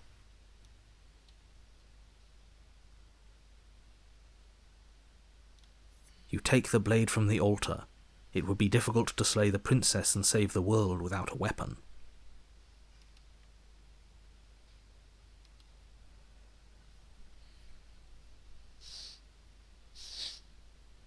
The door to the basement creaks open, revealing a spiral staircase, its steps almost as deep as you are tall. The smell of incense drifts up from below. For a moment, you almost feel at ease. This is actually kind of nice. It's still a stone basement. If the princess lives here, slaying her is probably doing her a favour. Her booming voice rolls up the stairs. Is that a guest I hear? Don't linger on the stairs. Come down and witness me. You weren't kidding when you said it was booming. She wasn't like this last time. We need to get down there. She wants us to see her. We need to see her. Should we be worried about your sudden change in attitude? Just a few minutes ago you were going on about how pointless everything was. Now you want to go down there. It doesn't matter what that little voice says. He's not the one making the decisions. Though if his ramblings get you to the princess, they get you to the princess.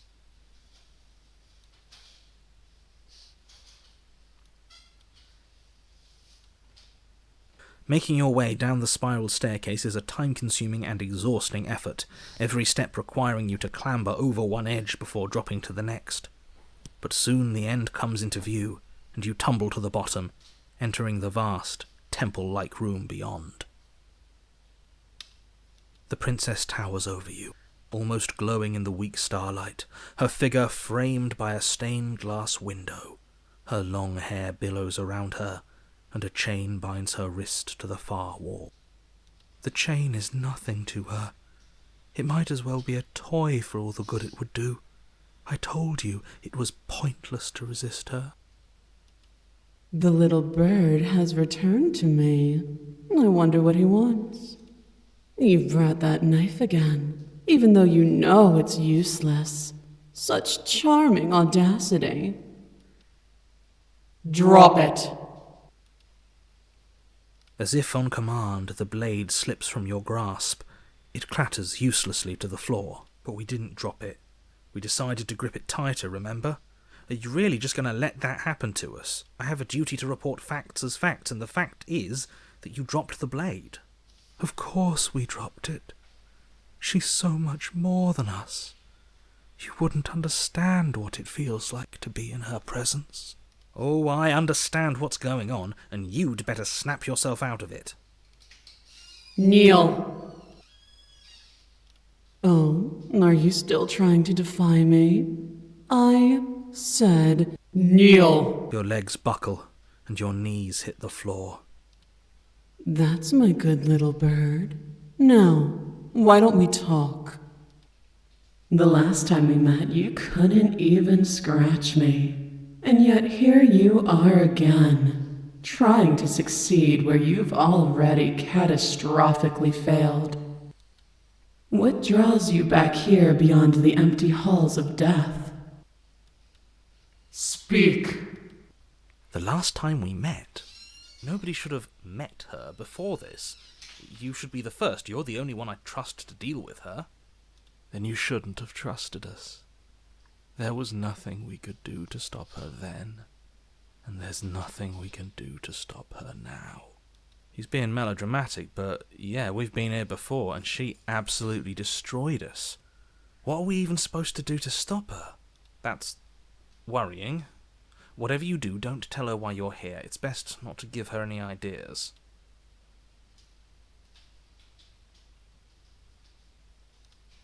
Do you think holding shut your beak is enough to stop me from prying it open? Do you think your skull can save your thoughts from being seen? You're less broken than I thought. Perhaps you need another lesson in submitting to your betters. Pick up that needle. Do it. It's what she... No objections here. I don't know what she's planning, and I don't like that we don't know what she's planning, but we might as well pick up the blade. As your eye falls on the blade, you feel a weight. Some divine hand that sits unperceived by your senses, but that manages to push you towards its desires like an unseen puppeteer. You reach forward and grasp the blade. Stand! This one's easy. See? This isn't so bad. Okay, yeah. We can do that. We were probably going to stand anyway. You can feel a creaking tension between body and will as you slowly rise to your feet, like two foes forced into an unhappy truce. The princess eyes you with soft contemplation. The moment seems to last a lifetime, the silent anticipation of what's to come dragging out the long, painful seconds. But all silences are broken eventually. To defy me is to claim we stand on level ground. We do not. You are quiet shadow, while I am brilliant radiance. Take that knife in your hand and slit your throat. What? You don't have to listen to her. You're armed. Just steel your nerves, step forward, and end this. Oh, we'll end this all right. Your hand lifts the blade and brings it towards your throat. Okay, I apologize for the unclear language. End her. Your body is sluggish and unresponsive, actively fighting against you, but you do your best to stagger forward. One step at a time, you move towards the princess. Slitting your throat would have been a mercy, but it seems you're in need of a harsher lesson. Plunge that knife into your lungs. I'm sorry. Don't... As you take another step forward, the blade digs into your ribs, slicing through flesh with ease. It somehow feels like an entirely natural thing to do, while the simple act of walking has become an arduous impossibility. Then it slides back out, the wound burning as a small hiss of air escapes through the fresh orifice. Blood fills your lungs. Now, do it again. Keep doing it until I give you permission to stop. Those are just words. You don't have to listen to her. It's what she wants. You, heroic one, what are you doing? Don't just let this happen. Stop him from killing you. I'm on it. Your other hand locks around your wrist, struggling to keep it from perforating vital organs. but the blade still flails towards you, managing to slice bits of skin that plop to the floor to join the growing pile of blood and gore beneath you. Despite the pain, you manage to keep yourself in one piece, at least for now. What a pitiful display. A wounded little bird, thinking it can defy a god. It doesn't have to be like this. It doesn't have to hurt so much. You can choose a gentle end. You can choose to leave that punctured vessel for the next. Or you can pathetically struggle against yourself until the floor of this temple is painted with the bloody impressions of your futility. You continue to approach the princess, even as the repeated gouges of your blade expose bone and muscle to the open air of the basement. You know, this would be a lot easier if you gave us a hand. My influence only goes so far, and I can only juggle so many things at once. The best I can do right now is to continue to drive you forward. Believe me, this whole ordeal would be so much easier if I didn't have to contend with free will. You're the one making things difficult. You're the one making us hurt. She doesn't want to hurt us. She's just doing what she has to. Stop.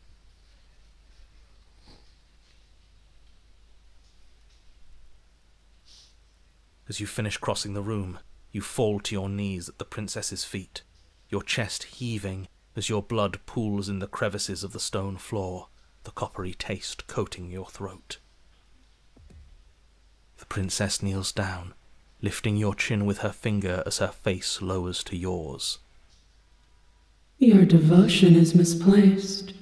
You've surrendered to delusion. But something about your defiant spirit speaks to me. You are different than you were before.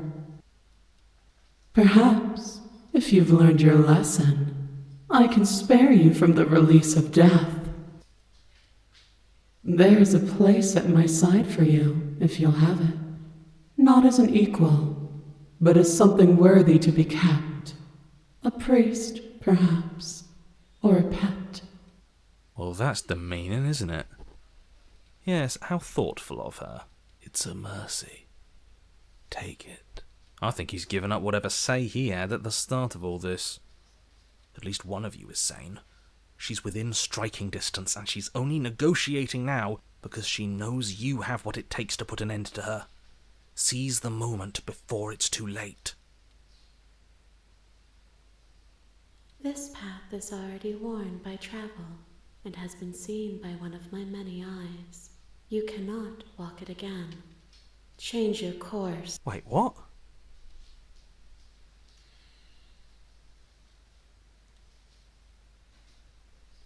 It's pointless to resist. In the end, everything submits to oblivion. But you're not the one resisting me, are you? There's something else in there. Is that a person? No, it used to be a person. It's something different now. An echo.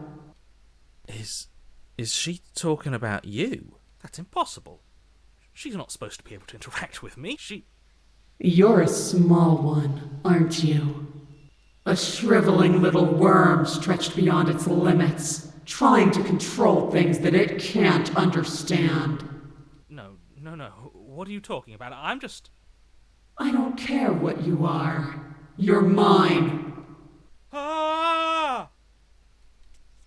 You bring the blade to your neck. You slice through soft flesh, severing veins and arteries, your blood flowing freely down your body.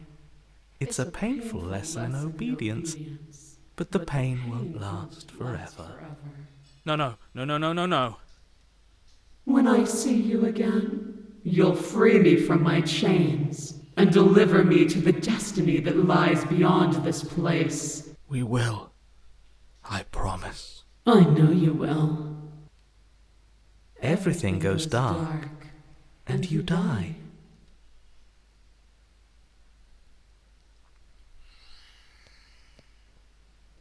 You're on a path in the woods, and at the end of that path Oh, let me guess. At the end of that path is a cabin. Excuse me? This is the third time we've been here, and this is hardly a path in the woods. It's all big and weird. Another witness to her radiance. Her hour is soon upon us.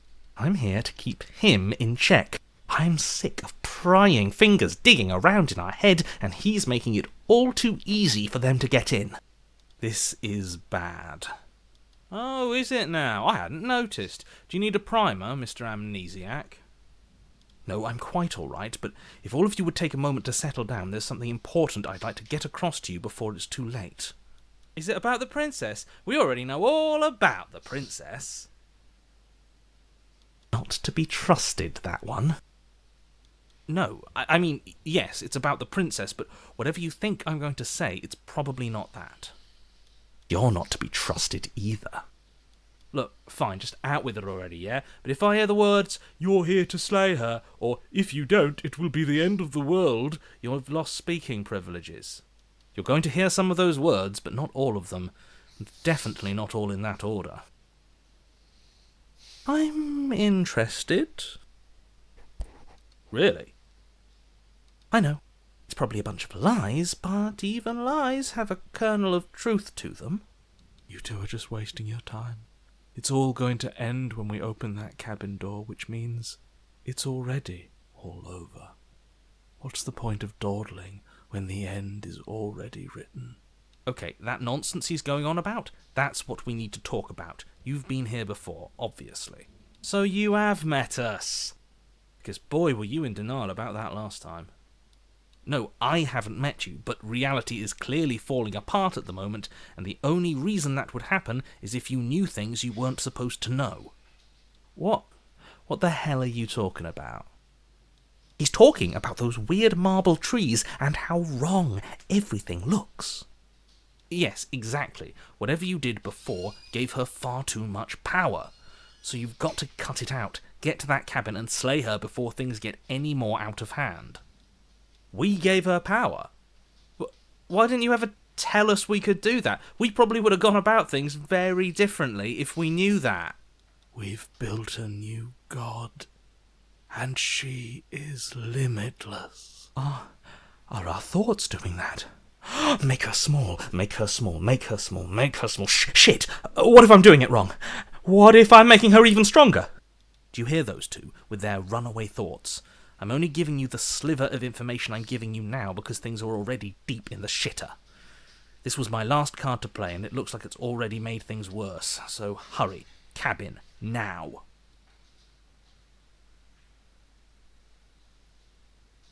But a great and horrible change is already underway. The ground quakes beneath your feet, and you feel an unyielding force pulling at you and your surroundings. The trees start to sway, then crumble, breaking apart as everything is drawn towards the cabin. Even the earth beneath you seems to shift, your feet unable to grip solid ground as you're dragged forward along with everything else. The end of everything. The beginning of something new. The moment we open that door, she will be free. Stop believing everything you hear. We just have to get our thoughts in order. We just have to think straight. Any, words of warning? You already know everything you need to know. As you step forward, the cabin explodes. You're flung backwards, violently slamming into a tree as debris rains down around you.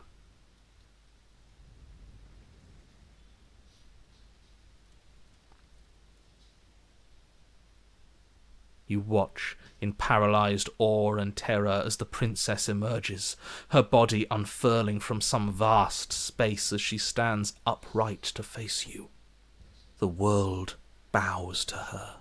The ruined landscape shifts, trees and stone and the ground itself succumbing to her gravity, orbiting her like a great black hole. Finally, the little bird has set me free. This is always how it was going to end, and this is always how it was going to begin. There's a loud thunk from the tree behind you as something embeds in its shattered bark. your pristine blade. It's now or never. Yeah, screw all of this, I'm with you. A real god wouldn't need us as part of her plan. You'll never make it to her. And even if you do, what could you possibly hope to accomplish? We'll do what we were always supposed to. We'll take this blade, and we'll sink it into her heart. Look at the way everything's being flung around her. If we just throw ourselves in her direction... I don't know. Maybe it'll work. Maybe none of this is real. Maybe we can do whatever we want to do. With a forceful tug, you yank the blade out from the tree. You close your eyes and take a deep breath, and for a moment you can feel everything around you, like you're a part of everything, and everything is a part of you. And then your eyes open, settling on your target. It's time. You launch yourself towards the princess. You can feel her gravity envelop you, carrying you from the ground into the violent swirl of her orbit. Even now you defy me. Do it then. Show me what you think it takes to end what's destined to end everything. Yeah, do it. Show her. Why do I feel so cold?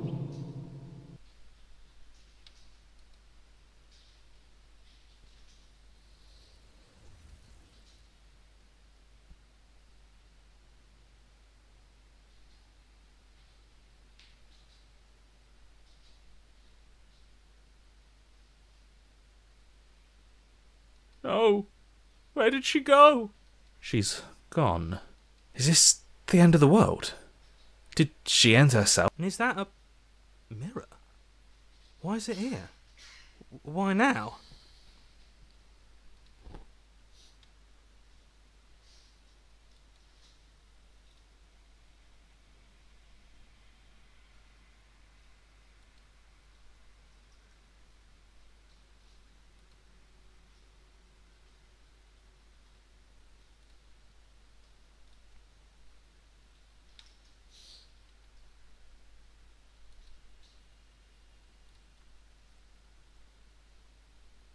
I am a growing chorus of contradiction, a mass of tides ebbing and flowing all at once in more directions than my attention can bear to hold.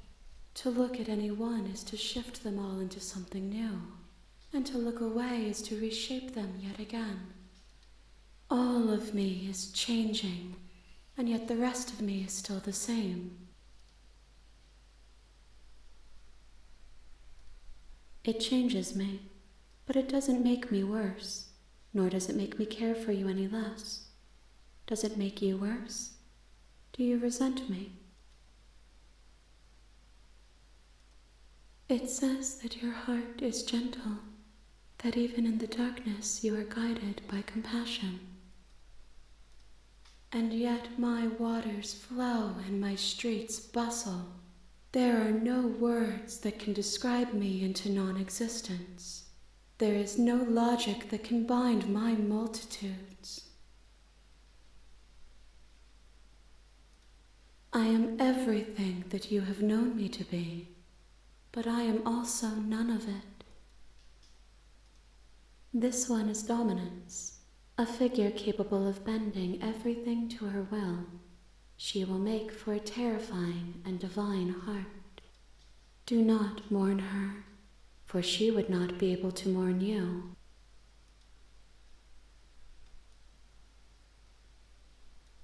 If that remains your choice when all is said and done, then you may try. I will regret destroying you if that is what we come to. Gifts aren't what someone tells you to bring them. Do not worry. There are no wrong answers. And every perspective illuminates my shadows and shares new secrets. My perspectives are shadowed. You have seen what I have seen, just as I have seen what you have seen. The angles of my vantage do not offer me hidden truths. and my attention is turned inward, except when you are here with me. Perhaps this will change when our work is done.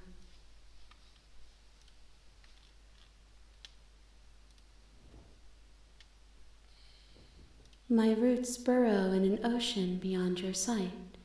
We cannot harm each other as we are now. The tides do not dictate where they are pulled. A river does not dictate its outlets. My gift to you is to let you choose your path, and my task is to contemplate the gifts you bring me.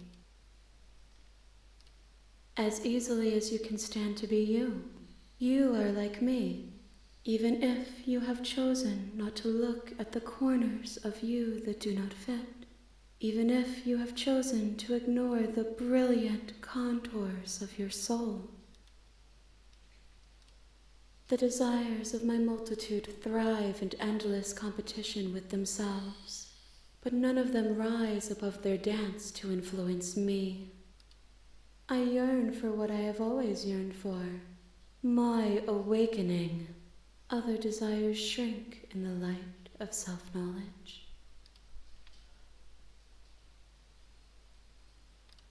I will be here when it is time for us to meet again.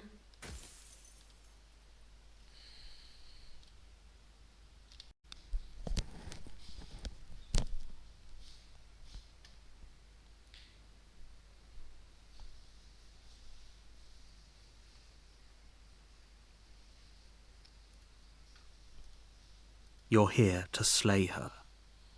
If you don't, it will be the end of the world. While I appreciate the mental exercise, we are running up against a bit of a ticking clock. Nevertheless, let me assure you, the princess is locked up because she's dangerous. She is not dangerous because she's locked up. And before you decide to waste even more of our time by asking how I know that, let me suggest a more pragmatic lens through which to view this situation. Causality doesn't matter here, because the end result is the same no matter what led us up to this point. If the princess leaves the cabin, the world will end, and there is no changing that.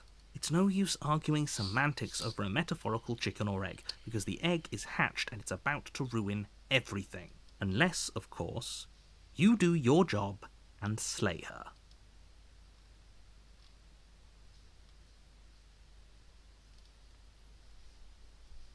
You make your way up the short path to the cabin. You'll find the princess within. We're not going to go through with this, right? She's a princess. We're supposed to save princesses, not slay them. Ignore him. He doesn't know what he's talking about.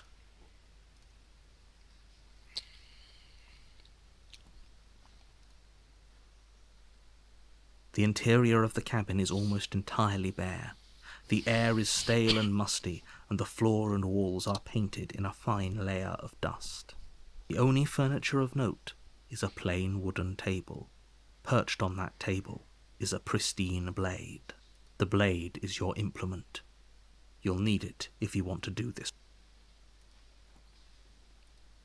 The door. Her voice softly carries up the stairs. Hello? Is someone there? It's hypnotizing. It's the kind of voice you only have to hear once to remember it for the rest of your life. Don't let it fool you. It's all part of the manipulation. You're playing a dangerous game by coming here unarmed.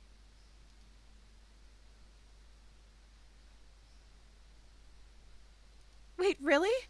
You're here to rescue me? I was starting to think I'd be stuck down here forever. I see. You're trying to get her to lower her guard. It's a gamble, but it might work. Come downstairs. I want to see the face of my rescuer.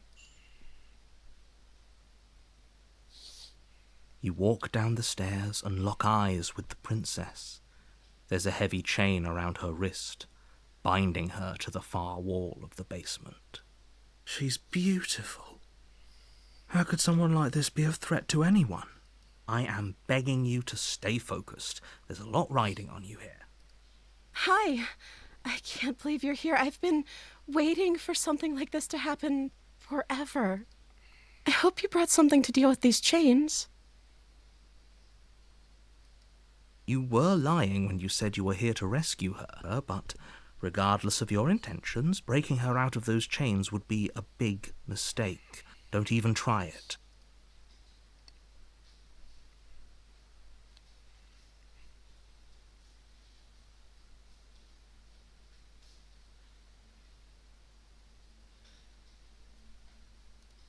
Okay.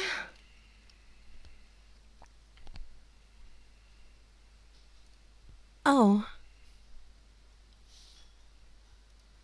She pauses, carefully formulating her words before she responds.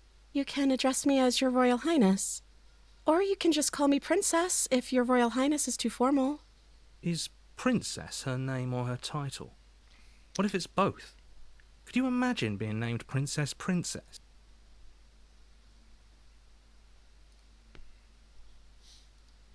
Like I said, you can call me Princess if you'd like. I'm sorry, I've been down here so long I guess I've just forgotten. I must have a name, though. Everyone has a name. Okay, that's weird. She hadn't even thought to pick a name for herself. Hopefully you're starting to see that she can't be trusted. Go back upstairs, get the blade, and slay her before it's too late.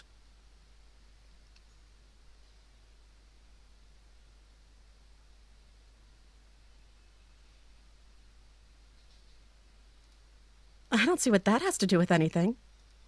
This is the only time this is ever going to happen, but I agree with the princess. That's hardly relevant. Okay, but actually, what has she been eating? She has to eat, right?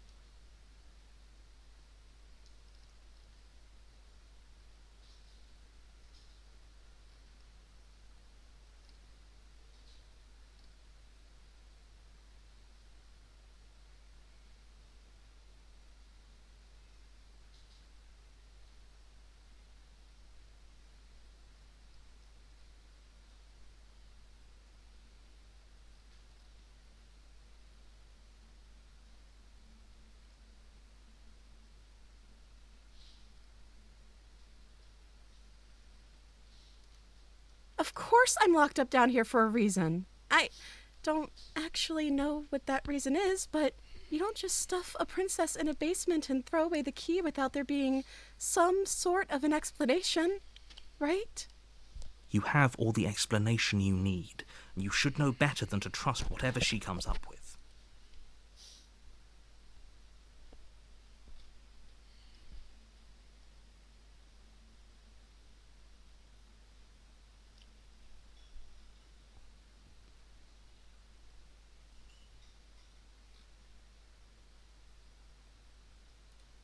Thank you. You turn back to the stairs, intent on retrieving the blade. Where are you going? You can't just leave me. You'd better hope for your own sake that I don't slip these chains before you make it back down here. Slip these chains? She can't, right? She needed our help to get out of here. But do you hear the conviction in her voice? I don't think she's bluffing. She has to be bluffing, but I'd hurry if I were you. You rush up to the first floor, grabbing the blade, both yours and the world's only possible salvation. Okay, if we're sure about this decision, I'll support it. I suppose we have a world to save, after all. You slowly creep down the basement stairs. It's quiet. Where the princess sat only a moment ago, there's only a severed arm, its cooling flesh still chained to the wall. And she is nowhere to be seen. Is it just me? Or did this room get a lot bigger?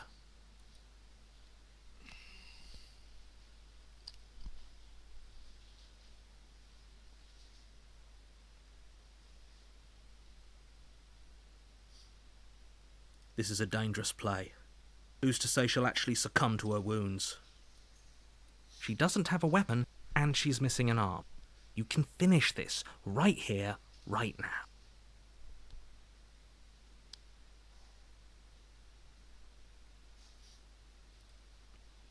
You close the basement door, locking it behind you and quickly barricading it with the heavy wooden table that once held the blade. Okay, we can make this work. She has an awful wound, and we have all the time in the world. Playing jailkeeper for a while might make things a little easier. You settle in against the far wall to watch the basement door. It isn't long before you start to drift off, your eyelids heavy with fatigue. But sleep doesn't come. Instead, your rest is broken by a piercing, wailing voice calling out to you from the other side of the door. I know you're still there. Why don't you make things easier on yourself and let me out? It's not like this little door will hold for very long anyways. And it's probably a good idea to try to get back on my good side. She sounds terrifying.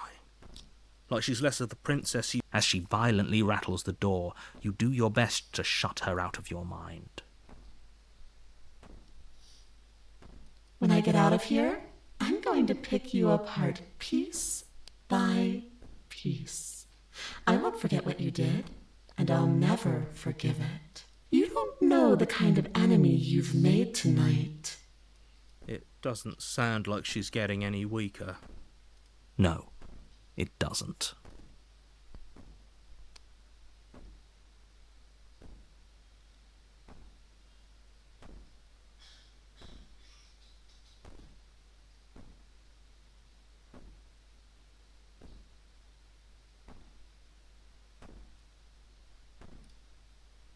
Just ignore her.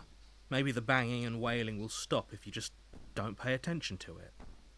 You put the princess's threats out of your mind as best you can and huddle up against the wall. You jolt awake in the middle of the night to silence in the cabin. The ruckus has stopped, and the door to the basement is ajar. Where is she? Thanks for helping me get out of that awful basement. You try and stumble to your feet, but as the princess draws near, it's as though your body simply stops working. It isn't all at once. The paralysis comes in waves. First your toes go numb, and then your feet, and then your legs. You lie prone on the floor of the cabin, unable to do anything but witness her approach. Whose side are you on?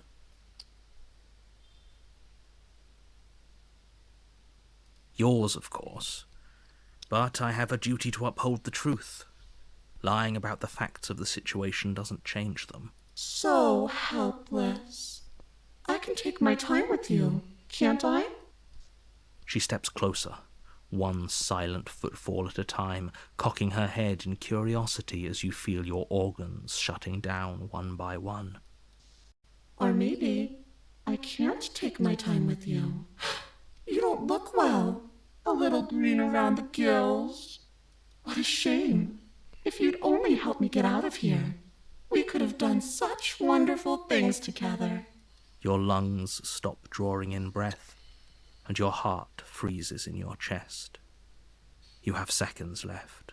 I'd say better luck next time, but we both know this is the end, don't we? It can't be. This can't actually be how everything ends.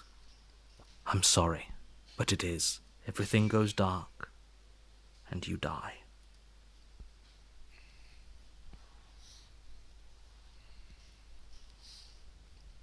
You're on a path in the woods, and you're here to slay her.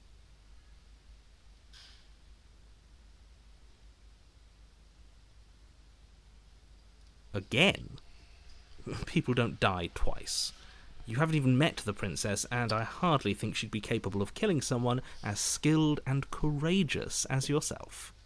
If he doesn't remember what happened, then maybe it's best to keep it that way. Shh! What if he hears us? That's a very good question, little voice. What if he does hear you? Shit! I think you'll find yourselves very hard-pressed to keep any secrets from me. Not that it matters right now, because, like I said, this is the first time we've met. Still, I'd rather not get off on the wrong foot. We've a world to save, after all.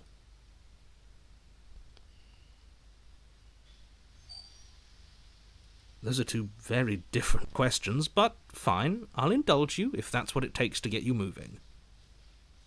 Let's say for a moment that this really is the second time you've met me, or at least a version of me. You died last time, which probably only happened because you didn't listen to me. We couldn't trust either of you, and as far as I'm concerned, we still can't. All we did was lock her away. And how'd that work out for you? No comment. Well then, congratulations. You've been given another chance to actually do this right. And your solution is to send us back in there? Do you want us to slay the princess, or do you want the princess to slay us? Obviously, I want you to slay her. One of you poses a threat to the world, and the other doesn't. Anyways, I believe your other question was something along the lines of, what's the point of doing anything? If you're asking that, it sounds to me like you're making the rather dangerous assumption that your actions last time around didn't have any consequences. What do you mean? Of course there weren't any consequences. We were killed by the princess, and now everyone's right back where they started. That sounds pretty consequence-free to me. And that's only scratching the surface. If what you said is true, it begs the question of how you got back here. Did time simply rewind itself, or have you found yourself in another world altogether? If it's the latter, what do you think happened after you died?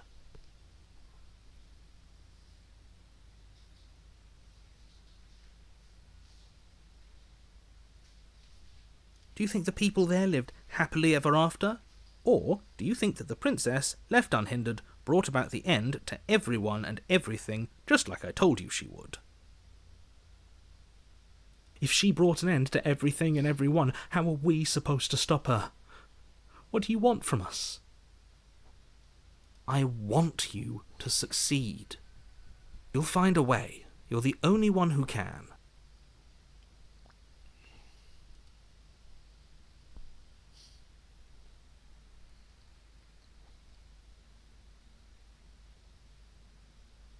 Just be quick about it.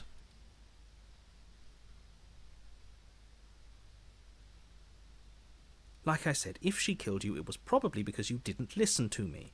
Don't talk to her, don't trust her, just go in, do your job, and save the world.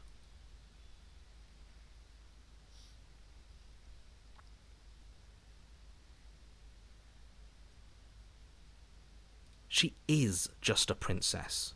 Whatever you think happened to you last time, just get it out of your head before you get to the cabin, and you'll be fine.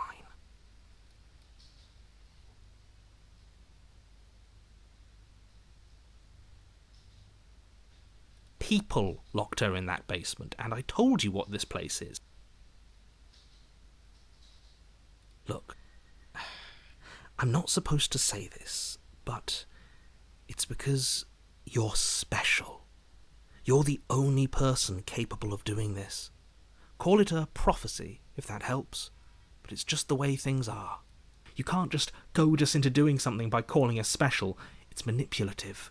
Why are you trying to manipulate us? I don't know, I kinda like being special. Okay, fine. Maybe you can goad him into doing something, but he's not even the one who makes the decisions here.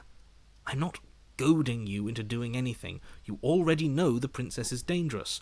All I'm trying to say is that you have to be the one to deal with her. I know it doesn't seem fair, but that's just the way it is. And for what it's worth, I know you have it in you to finish the job. We don't. You saw what happened to us last time. We need to leave.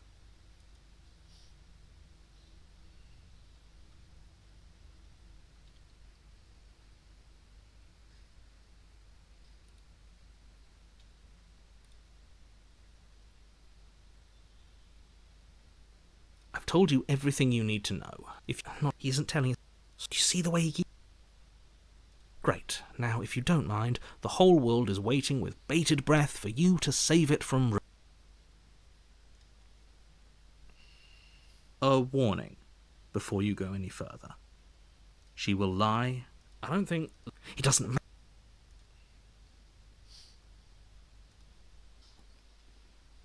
The interior of the cabin is plain, the smooth wood of the walls almost featureless. The only furniture of note is a lone table, knocked on its side in the corner of the room. A pristine blade stands between you and the open, inviting basement doorway. The blade is your implement. You'll need it if you want to do this right. Hold on. What happened to the door? There was a door here last time. It's just an empty frame. She's already gotten out, hasn't she? And she's ready for us. She's been waiting. Can't you feel her eyes on us? I'm going to need all of you to pull yourselves together. The princess has not already gotten out. But if you keep getting stuck in your head like this, you're going to struggle to get the job done. So deep breath in, deep breath out. Your task awaits, and only you can do it.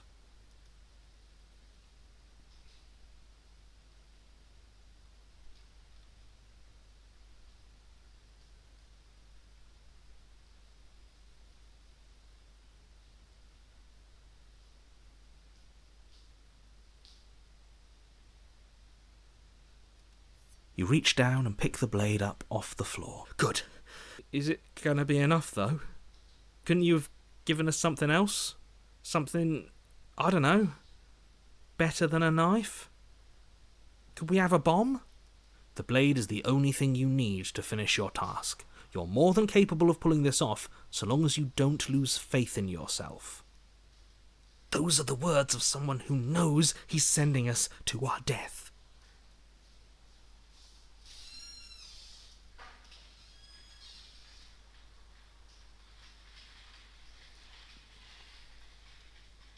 You cross over the threshold and onto a series of isolated steps, suspended in darkness. More eyes, too. You never mention the eyes.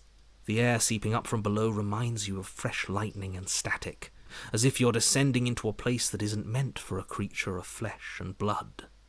If the princess lives here, slaying her would probably be doing her a favour. Her cruel and playful voice prances up the stairs. I didn't think you'd come back.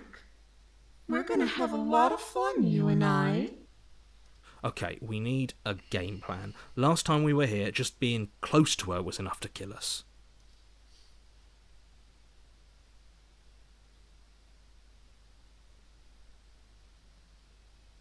Didn't you hear my warning a minute ago? She can't be trusted. Talking won't do you any good. Something tells me she isn't going to be very keen on talking anyway. You make your way to the bottom of the stairs.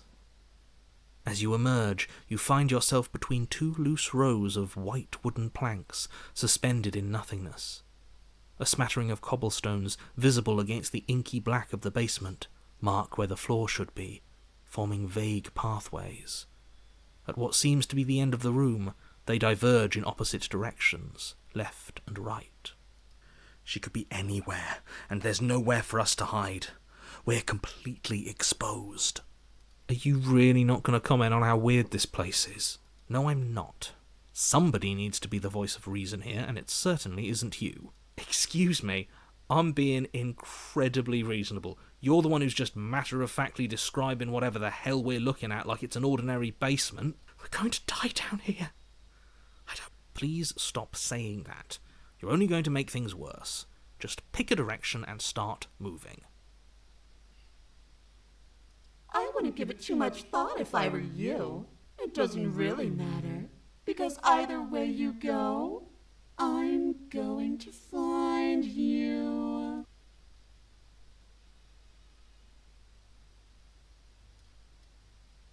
You turn back to the stairs, only to find that they aren't there. A faintly outlined path. There you are. I told you I was going. As the princess approaches, your legs suddenly go numb. Your arms quickly follow. This is it, isn't it? And you brought a little knife with you. There has to be a way out of this. Think! What did you do? Pull yourself together. She isn't supposed to be like this. I wonder how many times I'll get to play with you before you break. Your vision cuts out as your blood begins to coagulate. It's as if every part of your being is coming to a lurching halt. Heart, lungs, liver, nerve. Your lungs pull in a desperate gulp of air as your eyes shoot back open. What are you doing? I'm working! Do you want this body to function, or do you want... And then experience stops once more. Okay, whatever you were doing, please just start doing it again. Are you sure about that? Are you sure that's what you want, or do you want to interrupt me some more? You have seconds left. Yes, I'm sure. Heart, lungs, liver, nerves. Again. You can't decide what you want to do, can you? Liver, nerves, heart, lungs, liver, nerves, heart, lungs. Oh, well, standing there gasping like a fish is more fun than dead. Even if you look ridiculous. She isn't attacking us. Why? The why doesn't matter. She's already proven her ill intent. Don't lose sight of your mission. Your weapon is still in your hands.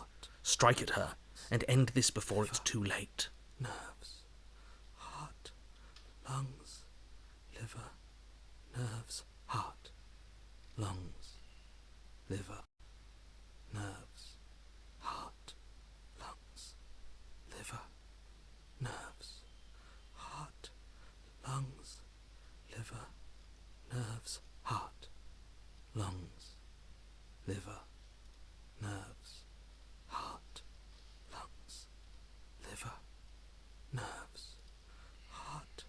I am what I am. It's not my fault that you can't handle being around me. Lungs, liver, nerves, heart, lungs, liver, nerves, heart, lungs, liver, nerves, heart, lungs, liver, nerves, heart, lungs, liver, nerves, heart, lungs, liver, nerves, heart, lungs, liver, nerves, heart, lungs, liver, nerves, heart, lungs.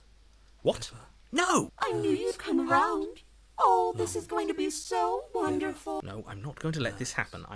Before you can utter another word, your body stops moving, and, do you think you can just wrest control away from us? This body's barely functioning as it is. Doesn't the world end if we fail to stop her? Won't letting us die here just make it end faster?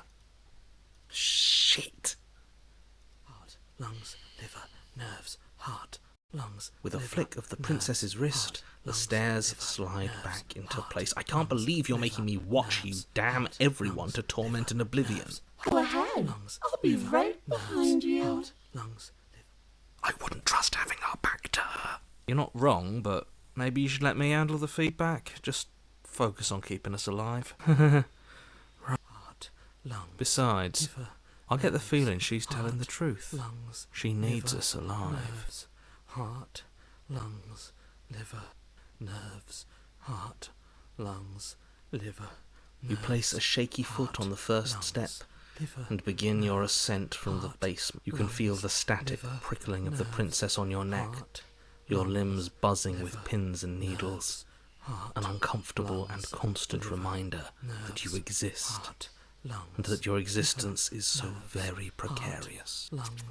You're almost there. The only thing left between you and the cabin is the now shut door to the basement. It would be a real shame if it had locked behind you. Lungs. Oh, you snake. There wasn't even a door when we first got here. The door was from last time. I told you we shouldn't trust him. I know he's messing with us, but you can't lose your cool. We need you right now. Remember? Yes, I remember. Of course I remember. Heart, lungs, liver, nerves. This is so frustrating. Heart. Thank you. And you? You'd really rather us die down here than let her out? Of course I would. As much as I want you to have a happy ending, the fate of the world is a little more important, and you still have a weapon. You can still make this right. Lungs, liver, nerves, heart, lungs, liver, nerves. Oh, look at that. It's locked. What a relief for the world. Nerves, heart, lungs. It'll open. You just have to give it a tug. Heart, lungs, liver. You pull against the door. The lock gently clicks open in response to your effort, and the door creaks on its hinges. This isn't right. Liver. That's not even the way it's supposed to swing. It's supposed to swing out. Lungs, You're not nearly as powerful as you'd have us think, are you? Heart. Lung. Anyways, like he said, you're not really in control here, are you? I never said I was. If I was in control here, why would I need you to slay her? I don't know. Secret reasons? The door is open. What are you dawdling for? It's time for us to go. The world is waiting. Shit. The princess moves past you and into the cabin. This is it. This is your final moment to make things right. Kill her. I thought you wanted us to slay her. It's the same thing. Do it. Do it now. Do it now or everything is over. Lungs, liver, nerves, heart. Okay, what do we do? Liver. I said, what do we do? Heart. Oh, do you want to hear from me now? Yes. Well, I thought you needed me to run the autonomic nervous system. We do, but this is important. Look, I'll even do it myself. Just tell us who to trust. Brain? Heart. Right, heart. Lungs. Lungs. Liver. Okay, heart, lungs, liver, nerves.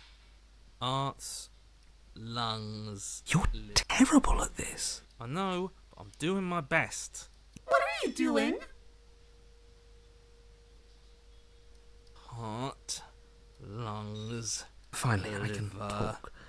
Now, what were you asking me? Running everything kind of feels like heart, popping in and out lungs, of consciousness. It's easy liver, to lose track of things. nerves. Heart, lungs, They were asking you for your blessing to trust me. Heart, lungs, liver. Oh, that's right, yeah. Fuck this guy. Don't trust him. Really? Lungs. So you'd have them trust liver, her? Oh, of course not.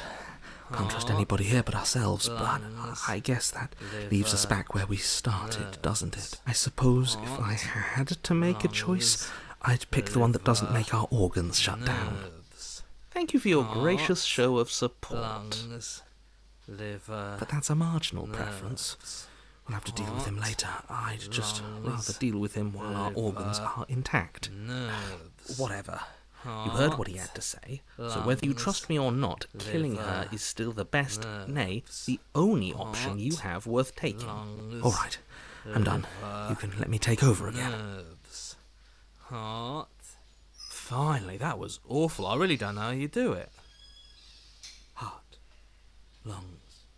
You've been standing there staring blankly for a while now, and I have to say my patience is running a little thin. So don't make a lady wait any longer, okay? Open the door! Heart, lungs, liver, nerves. Heart, lungs, liver, nerves. Heart, lungs, liver, nerves. Heart, lungs, liver, nerves. Heart, lungs, liver, nerves. Your will concentrates into a single fine point, and you strike out against the princess, ignoring the constant reminders of your breaking body. She doesn't even move as the blade sinks into her heart. We did it. We actually did it. You actually went for it! Oh, you're going to regret this! I could be so much more terrible for you than I am now! Can We've already seen how she can change. Heart, lungs, liver. In her final moments, the princess lunges forward, tackling you, and you both plunge into the endless abyss of her basement labyrinth. As the two of you fall, you rip your blade from her chest, tightly clutching it in your hands. Liver. Have fun falling forever. I'll see you when you finally decide to die. She tears herself away from you and tumbles away into the darkness. You are alone, and you are falling forever. But you saved the world. You should be proud of yourself for seeing this through. Oh. I can stop now, can't I? I can. Finally. Are we really gonna fall forever? Can't you narrate us some stairs out of here? But she was the one who controlled this place, wasn't she? And now she's dead. I don't like to think what that means for us. It means you're falling. Forever.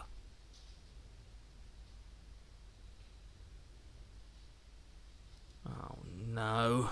Oh no, no, no, no, no, no. Oh no, I hate this. You continue to fall.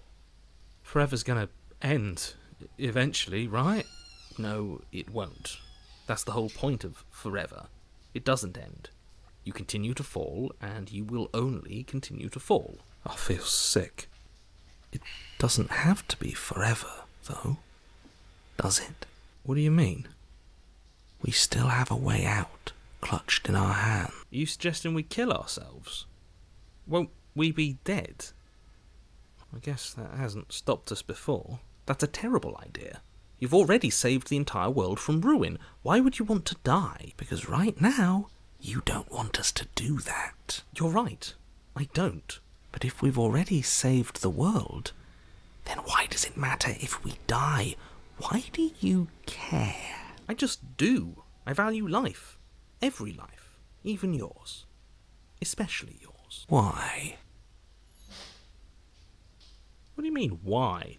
I think it's perfectly reasonable to value life. Exactly. I don't have to answer that.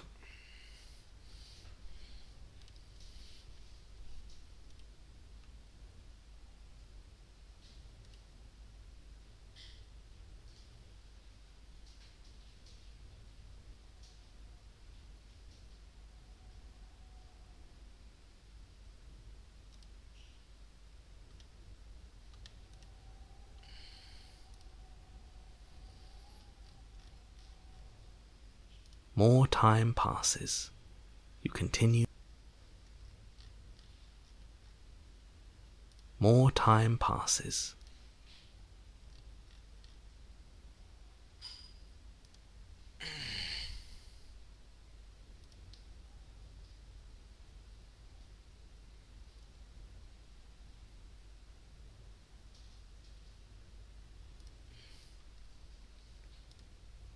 More time passes.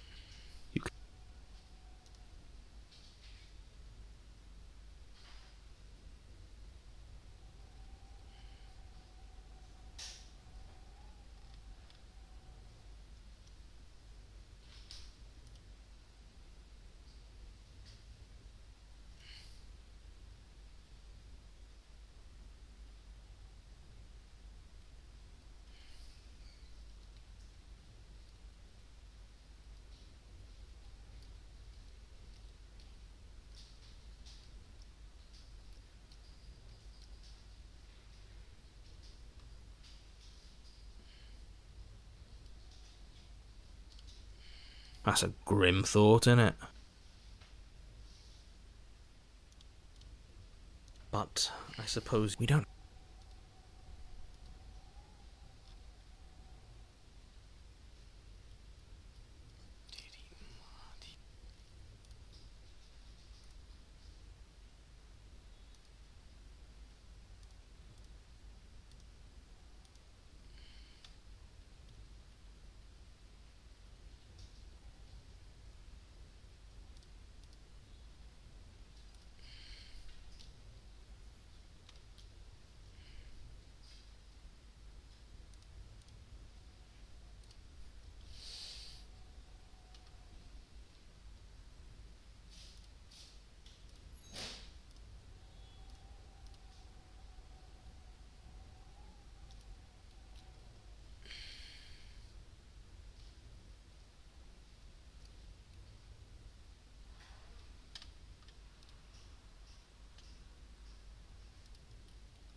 Oh no, what are you doing?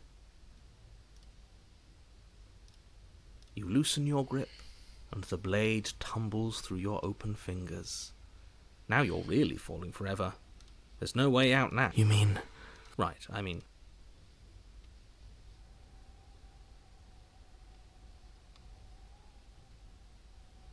You wait, and then you wait for a little while. The only things you know for certain, we really shouldn't have tossed the blade.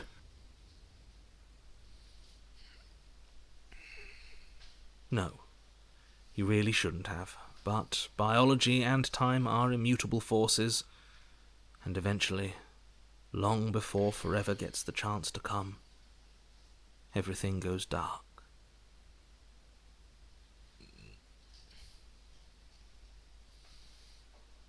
You're on a path in the wood. Shit. This really doesn't end, does it? It doesn't matter if we kill her, it doesn't matter if she kills us, it just goes on and on and on and on and on.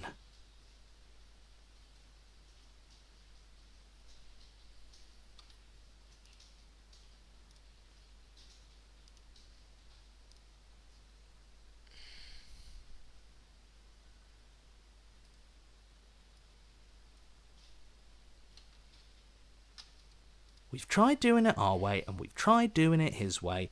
I think the only way left is hers.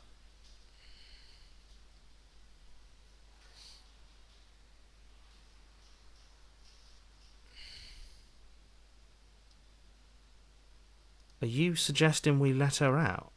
And why shouldn't we? It's obvious she's the one with the real power here. We might as well ingratiate ourselves to our terrifying new overlord. Okay, so you've already been here. More than once, even. Great. So you probably already know all about her, and all about the threat she poses to the world. Then let me remind you how catastrophic it would be if you helped her leave in any way. If she gets out, the world ends, and everyone ends with it.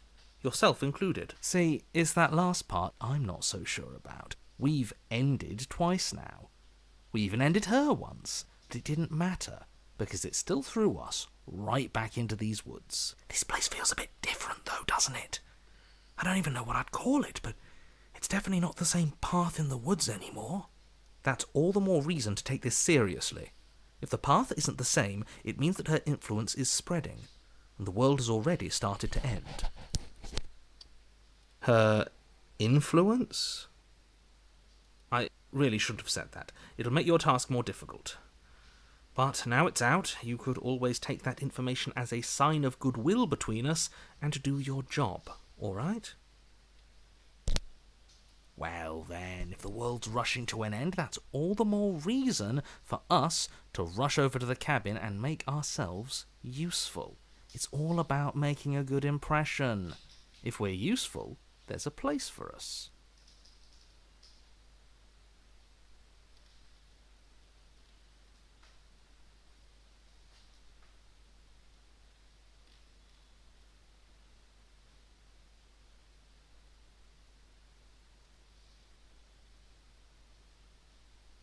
You continue down the path towards the cabin. It isn't long before you're steps away from your destination. I don't think you need any words of warning. I think you know what's in there, and despite your protestations, I think you know what you need to do. Of course we do. We've been over it. Find the one in charge, and make sure she knows how helpful we are. I don't like any of our options here. It feels like we're being driven down the tracks to some awful inevitability. There must be something we're missing, something that would make everything make sense. Maybe letting her out really is the answer. Whatever. You don't want to listen to me? Do it then. Let her out.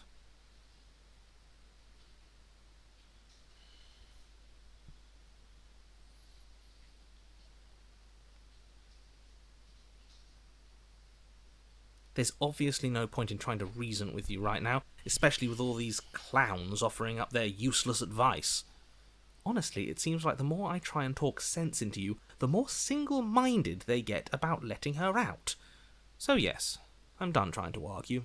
I wouldn't trust that if I were the one making decisions. Take it however you will. The interior of the cabin is long and dark, a single narrow hallway stretching far into the distance. Curtains billow out from tall windows on either side, obscuring the path forward, fluttering helplessly as opposing gusts of wind rush into the building, clashing and joining and driving everything forward. The only furniture of note is... that's strange. What's strange? Is it the mirror? The mirror? No, there isn't a mirror. What's strange is that there isn't much of anything in here at all, aside from the curtains. There's supposed to be a pristine blade. What do you mean there isn't a mirror? There's a mirror, plain as day at the end of the hall. Let's be mindful of our position, boys. Without the knife, we lose part of our bargaining power. We should fold and beg for mercy as soon as we see her. I'm sure we have too much self-respect to do something so worm-like, right? We can always at least pretend to have a conversation as equals. We did kill her last time. Yeah, but she sort of let us do that, didn't she? And again, we don't have a blade. And look at the bright side. At least everybody knows exactly where worms stand in the pecking order. At the bottom, which is the most important part if you think about it, because it gives everybody else something to stand on. The bedrock, if you will. She'll understand the value of that.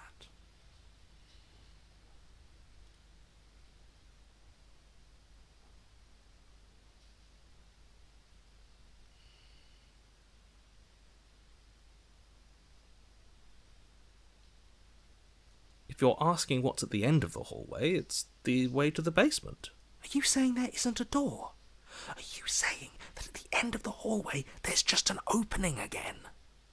No, I didn't say door, because there isn't a door, it's just an opening. It's just like last time, isn't it? Only instead of a visible empty void, there's an invisible one. For all we know, she could be standing right there behind the mirror. For all we know, she's going to jump out at us, and there's nothing we can do to stop her. Let me assure you that there's nothing there. Nothing is going to jump out at you, and certainly not the princess. The princess is in the basement. Oh, stop being such cowards, all of you. We know what we're going to do. We know what's going to happen to us. There's literally nothing to be afraid of. You slowly make your way towards the gaping maw that awaits you. Your fraying nerves buzz with trepidation, the chill wind raising your hackles as it gently pushes you forward towards the darkness at the end of the hallway. You can't shake the feeling that you're being watched. Oh, do we? Do we feel like we're being watched? I hadn't noticed. At least you're admitting to it now. Who says being watched is a bad thing? If we haven't done anything wrong, we don't have anything to worry about. I'm sure she knows we're on her side. You stop as you reach the end of the hallway, I presume in front of whatever mirror isn't actually there. I hate that I know what's about to happen. Knowing makes it so much worse. You reach your arm forward into the pitch black of the opening. Oh, that was a close one. All that stress and lead up for nothing. Helplessly staring into the void. I'm glad I made a lasting impression. Shit, where is she? You feel something long and frigid coil around your ankle. Your heart skips a beat, standing in muted shock for one long, frozen moment. And then she, the princess, constricts. Your bones snap. Icy pain radiates up from the break, a deep cold flooding your veins as your legs, numb with the shock of it, collapse, and you collapse with them. You're met with the terrifying visage of the princess. Her hand grips your leg in a steel vice, her grin carved jagged from ear to ear, crowded with far too many long and crooked teeth. You killed me last time, and that was after you tried to lock me away forever. I was so close to freedom, but then you took my body away from me. So now I'm going to take yours, and I'm going to walk it out of here. And you get to watch me do it, completely helpless, just like you left me. Great, we're all on the same page then. The important part now is that we let her know that we're completely on board with this. Are we? She clearly hates us. I'm not sure letting her in is a good idea. Not like this. Oh, don't have second thoughts. This has to happen. It's clearly the only way we save our skin and get out of here. Ignore him. Have those second thoughts. Have them now.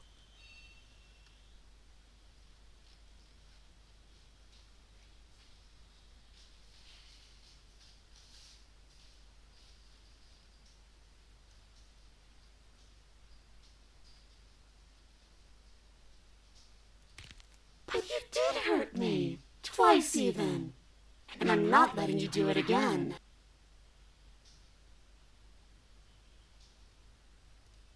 And sometimes victims become the same as their victimizers. Just because someone hurt you doesn't mean you get a free pass.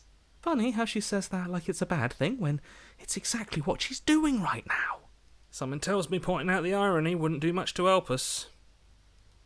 You should be grateful that I still have a use for you. Being mine is more than you deserve, really. Enough talking. We'll have plenty of time for chit-chat once this place is far behind us. You remain pinned to the floor of the long hallway as the rest of the princess's body emerges. Her proportions all wrong, limbs bent and curling, moving in ways that defy your understanding. Her torso stretches until her face is practically touching yours, her neck cracking audibly as she twists to look at you from a fresh angle. Are you sure you can't do anything to help us? Can't you, manifest a rock right on top of her head? And crush you along with her? Not that I even can manifest a rock. Besides, I thought you all wanted to free the princess. Not like this. You don't even have a weapon, so I'm afraid you're out of luck, which unfortunately means that I, and the rest of the world, are out of luck too. Look, she's mad at us, I get it, but it's nothing we can't clear up after she possesses our body. Don't worry, I'm what you might call a smooth talker. I'll iron things out. Oh, will you now? With her like that? Good luck with that. Doesn't seem like she's too keen on forgiveness. Okay, deep breath. This is fine. This is fine. This is fine. Is it? Is there any conceivable way that this is fine? Yeah, I'm right. This is fine. It's better than last time. At least our organs aren't failing. At least I can actually talk. Your vision fades as she tears open the membrane of your soul.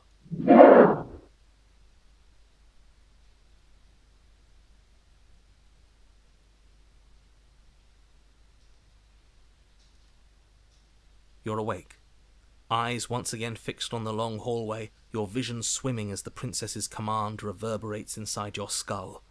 Her voice is all-encompassing. You feel wrong.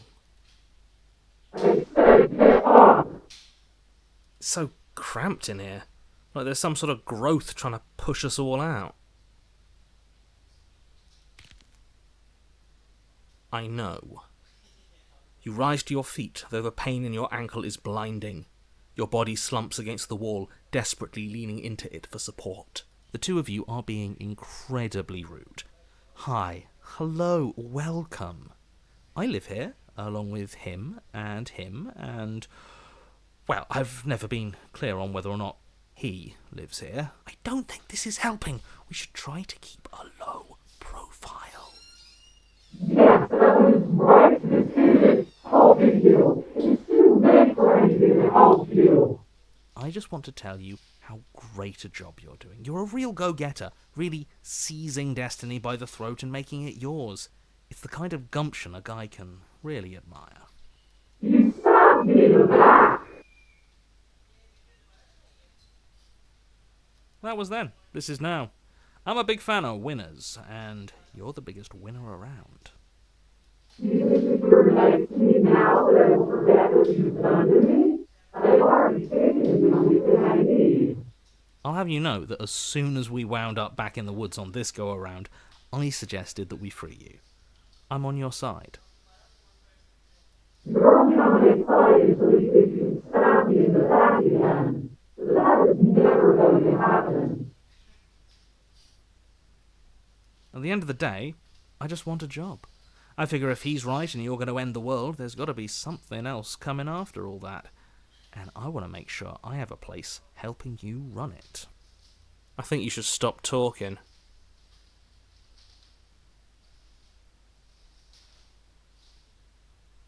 Now, you should keep saying these things. I like to feel you rise in discomfort.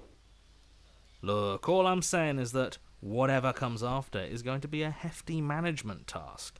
You don't want to do all that alone. And we are the only people you know. Possibly the only people left alive once you've done whatever it is you're going to do. So you'll have to hire us. We're going to die. No, we're going to do something worse than dying. She's going to torture us out of existence, and it's all going to be your fault. All I'm doing is reading what you've sown. We don't have to let her out. I've been storing up a little bit of will since she forced her way in here. Take it and throw us all into the basement. It's better than giving her what she wants. You wouldn't dare. Move now. Your body, still slumped against the wall, trapped between the princess's overwhelming will and the blinding pain of your splintered ankle, takes an excruciating step towards the cabin door. The movement is stiff, your body reduced to a marionette, pulled reluctantly along by your strings. It's not that bad. The pain feels good. Because I know you feel it too.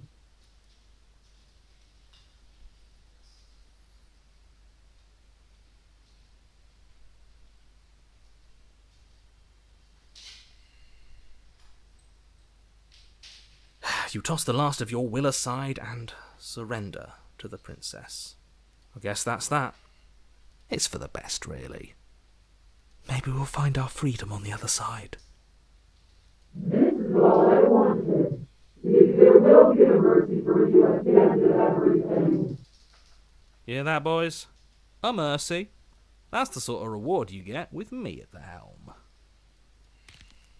Your body inches along the corridor, every step more difficult and painful than the last. Your joints stiff and unresponsive, the shattered bones of your ankle grinding ceaselessly, as if they're fragmenting, then reforming, then snapping all over again as you make your way towards the outside world. We're so close.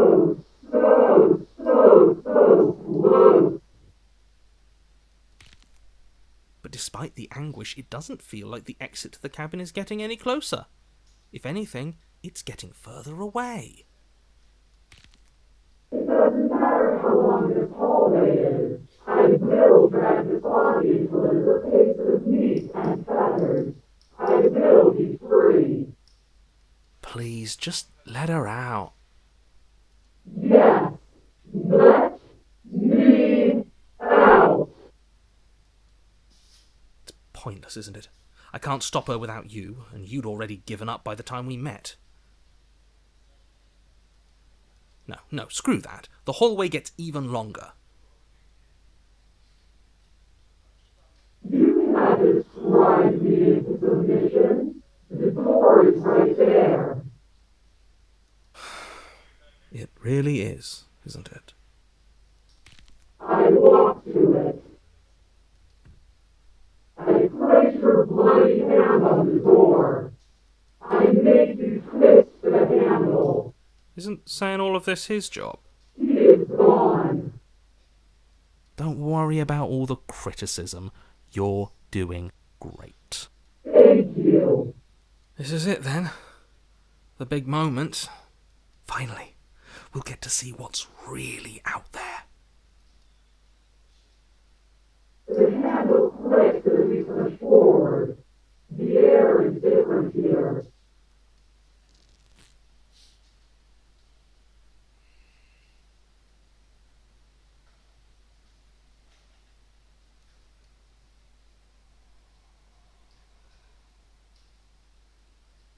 We're us again. Couldn't have planned it better myself. Everything is gone, except her. Which means we made it to the end of the world. We're survivors. What What? What is happening to me?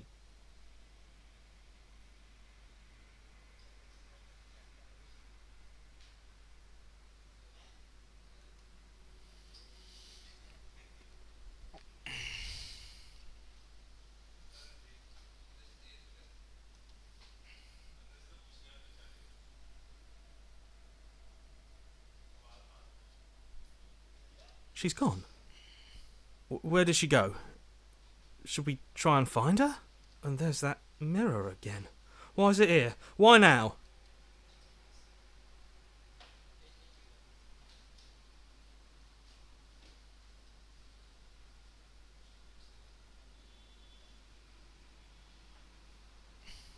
What is that supposed to mean? Whatever awful thing I felt before, it feels so much worse now. You better watch your back. You can't get rid of me that easy. Can't even trust ourselves.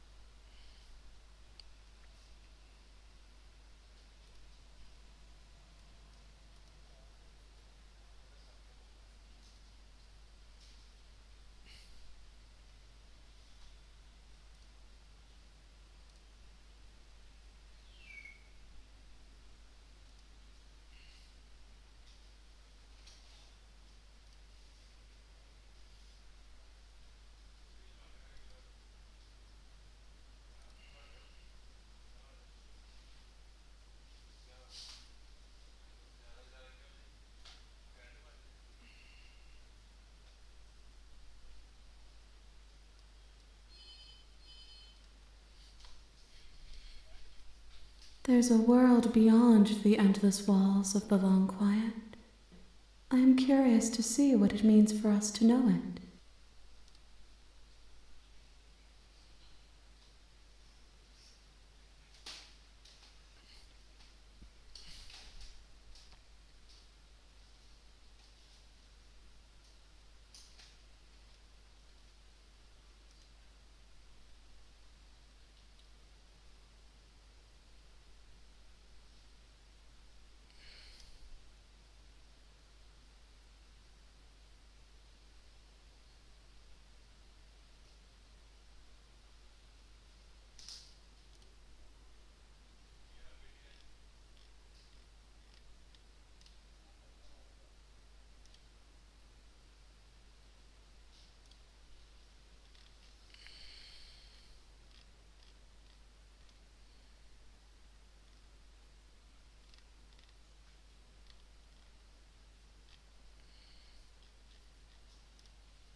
We are real. Nothing is an idea that dwells in the absence of something, but nothing cannot exist on its own, and because of that, nothing can't exist. This one is loneliness turned to seething. She could not find her strength in others, so she found it in herself. She will make for a driven heart. Do not mourn her. She isn't alone anymore.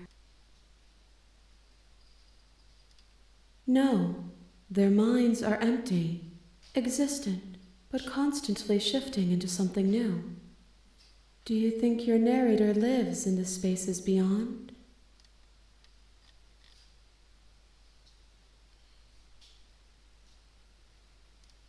If he is anything other than us, he isn't worth the effort to destroy. No, the point of awakening is to find out. It doesn't matter if there are. People are frail and impermanent. You and I are the only things that interest me. One, whatever you bring me next will be enough, and then gravity will pull the others back to me. I will be singular, a final multitude. These gifts are a conversation, and each one shows me the contours of your heart. The only thing I want to see is what you choose for me when the thread is fully drawn. You've already tried waiting, but I understand if you need more time. I'll wait with you. The next time I see you, Each of us will finally know what we are.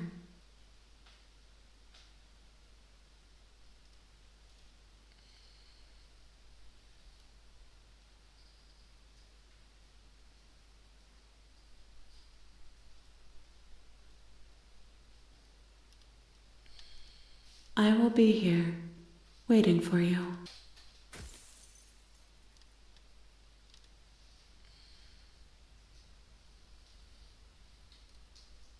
You're on a path. You're here.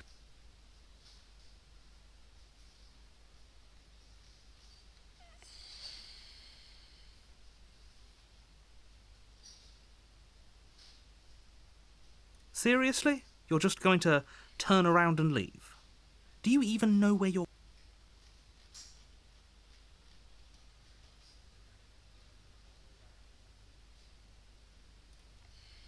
Fine. I suppose good. Ignore that annoying little voice. He doesn't know what he's talking about. That's strange.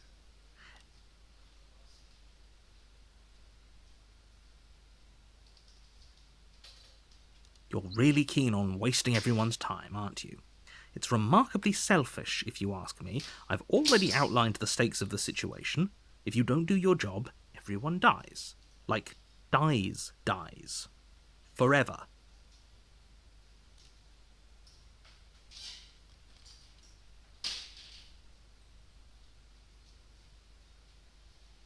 Your silence is deafening. But fine. You turn around and trek back down the path you came. Oh, would you look at that? You're at the cabin again. Now, I'm not normally one for superstition or astrology, but I have to say, it seems like the universe itself is doing its best to bring you to your fated confrontation with the princess.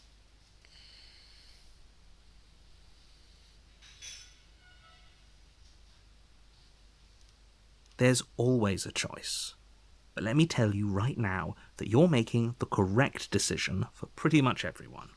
We can't just go through with this and listen to him. She's a princess. We're supposed to save princesses, not slay. The interior of the cabin is all the blade.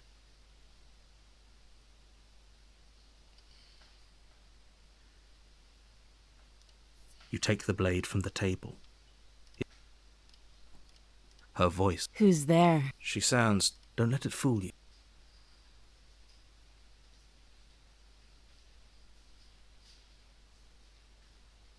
Good. You're still listening to reason. You walk down the stairs. She's focused on the task. And there you are. Are you here to kill me or something? That giant knife you're holding kind of gives it away, doesn't it? The blade. Of course she doesn't want to talk. Who'd want to have a conversation at knife point? We should drop it. Don't you dare. It's fine. We can decide what we want to do after we talk to her. Maybe she really is a monster, but killing someone in cold blood isn't very becoming of us.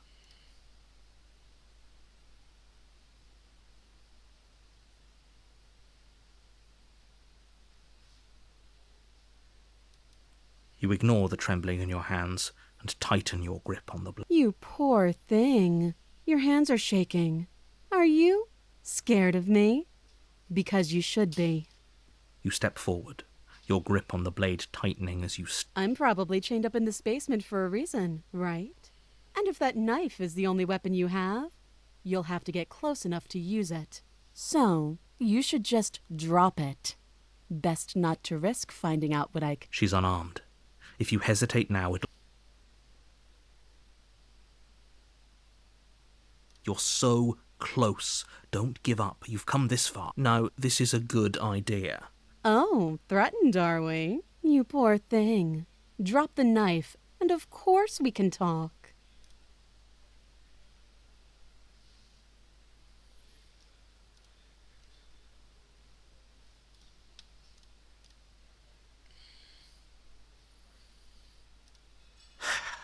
The blade tumbles out of your trembling hands and drops to the floor with an unceremonious clang. Thank you. Maybe now we can just talk. Against your better judgment, you step forward to speak with the princess face to face, unarmed. We'll be fine. I don't know what you're hoping to accomplish here, but I can assure you there's no reasoning with her.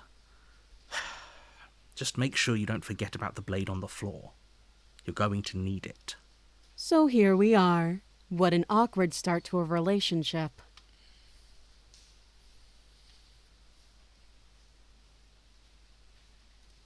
I know. I just said that. Now why are you here to kill me?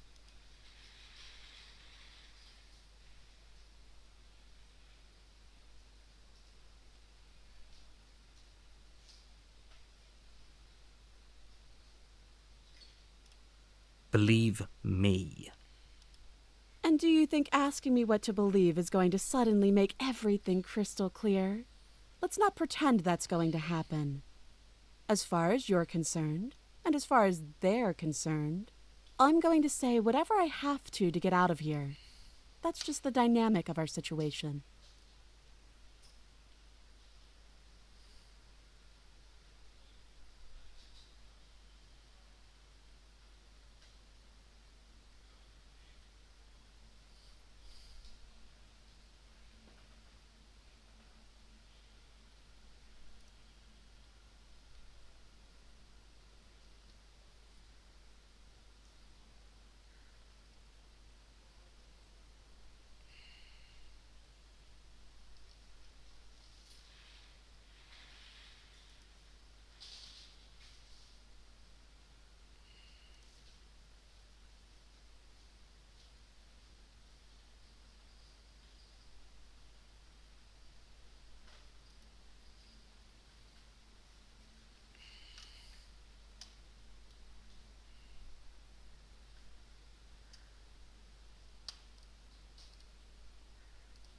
You can't.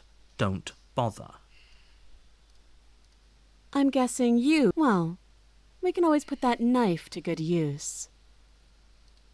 Her sharp eyes settle on the edge of the blade. She isn't suggesting what I think she's suggesting, right? She is. I'm sure of it.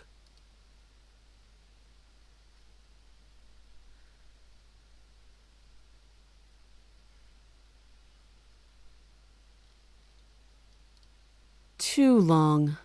Note the lack of detail. You can't trust her.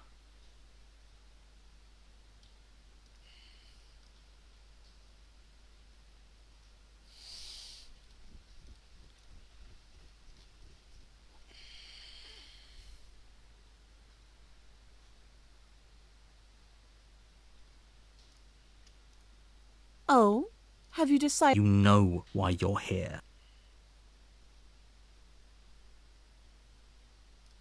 Oh, you have to be kidding me. You walk up to the chains binding the princess to They're large and heavy, far too solid for you to even imagine trying to break them apart. If you don't have the key, maybe you should go looking for it. I'm sure it's somewhere upstairs.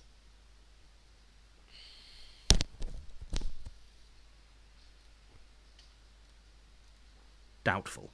Whoever locked the princess away down here intended for her to never see the light of day. They wouldn't have just left the key to her chains somewhere in the cabin.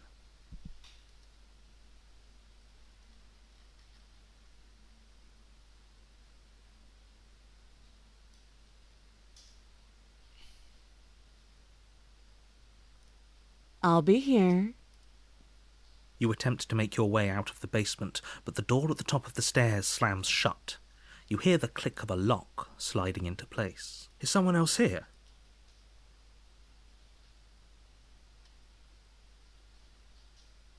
You try the door, but it's locked from the outside. You're here to slay the princess, and you won't leave until the task is... Your shouts and pleas are met with silence. I'll repeat myself once again. You're here to... You make your way back to the bottom of the stairs. This would have been so much easier if you'd simply slain her like you were supposed to. Easier for whom? Easier for everyone. I heard the door slam. They locked you down here too, didn't they? The knife. Pick it up and cut me out of here. You won't like what happens if you do that.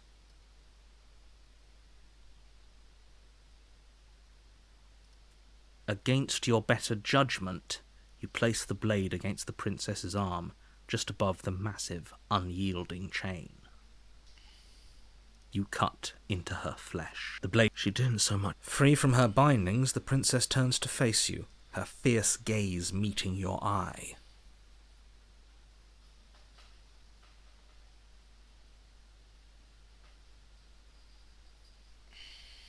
How is she so composed after losing an arm? It's like she isn't even bothered by it. Thank you. Now let's get out of here.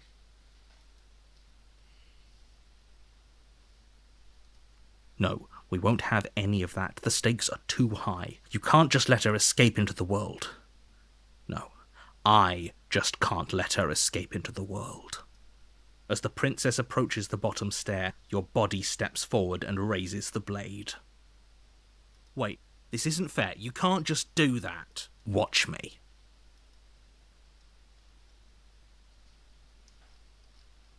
Stop that.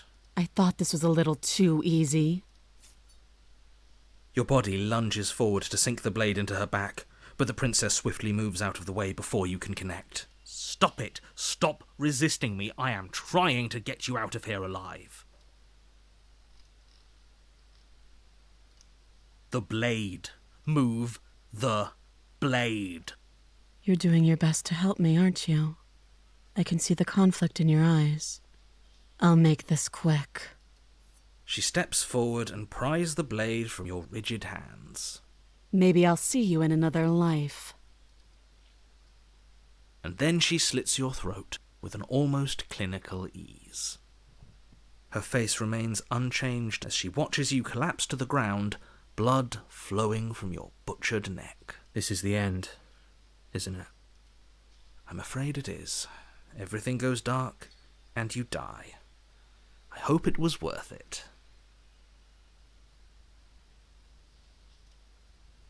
You're on a path in the woods. You're here to slay her.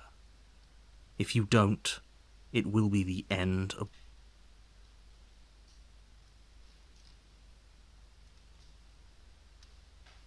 Oh, she will lie? Yeah. Did you? No, I didn't. Just ignore this. The interior of the cabin is less a cosy woodland retreat and more like a dungeon. A few pathetic wisps of starlight attempt to illuminate the cold, uninviting stone walls, and thick, wrought iron bars barricade the windows, reminding anyone who enters that this is a prison. The only furniture of note is an iron table, bolted to the floor, a pristine blade perched on its edge. The blade is your implement. You'll need it if you want to do this right.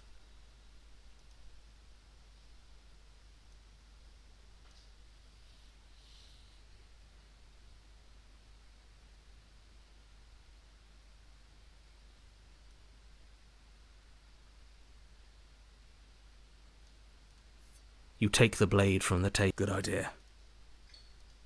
The door to the basement creaks open, revealing an old stone staircase. A few sputtering torches attempt to vaguely illuminate your path, dancing across glimmering patches of slimy moss on the stone steps.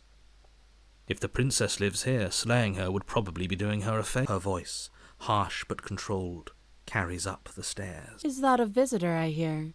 Please, come downstairs. It's been a while since I've had company. I wonder what visitors she could be referring to. Were we not the first? You walk down the stairs and lock eyes with the princess. She looks up at you, the heavy collar around her neck clanking loudly as she moves, the chains binding both her wrists to the far wall, joining the metallic chorus as she adjusts her hands in her lap. Should we be worried about the one around her neck? Why would you be worried about her restraints? If anything, they'll make your job easier. Have you noticed the empty chain on the wall? Odd that in a place where everything seems to serve a distinct purpose, there would be something so obviously useless. What an interesting development. Why don't you have a seat? The two of us should chat before you bury that thing in my heart.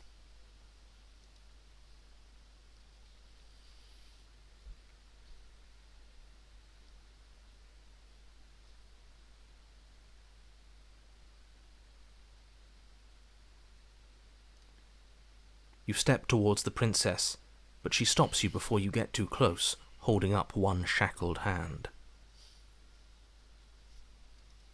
There's fine. I'd prefer we keep some distance until we've sorted this out. That's reasonable. We do have a weapon. Might as well put her at ease.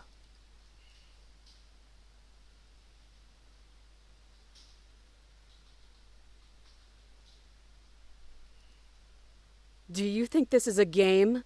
Do you think these chains take away my say in things? As you move towards the princess, she stands, her chains clinking as she wraps them around her fists. In an instant they're around your neck, both of you dropping to the ground as she pulls them taut, bracing her body against yours as you struggle uselessly. The metal chains constrict around your windpipe as the princess heaves with a muscled intensity. Drop the knife or you die. What is she doing? We weren't trying to attack her. I can see where she might have gotten the wrong idea. She doesn't have much agency here. Would we have trusted her if the roles were reversed? I don't know. How about we think about the nuances of interpersonal relationships when we're not being strangled? How many times did I warn you she's not to be trusted? But while strangulation can be very distracting, she's not armed, and you have your pristine blade. End her before she ends you.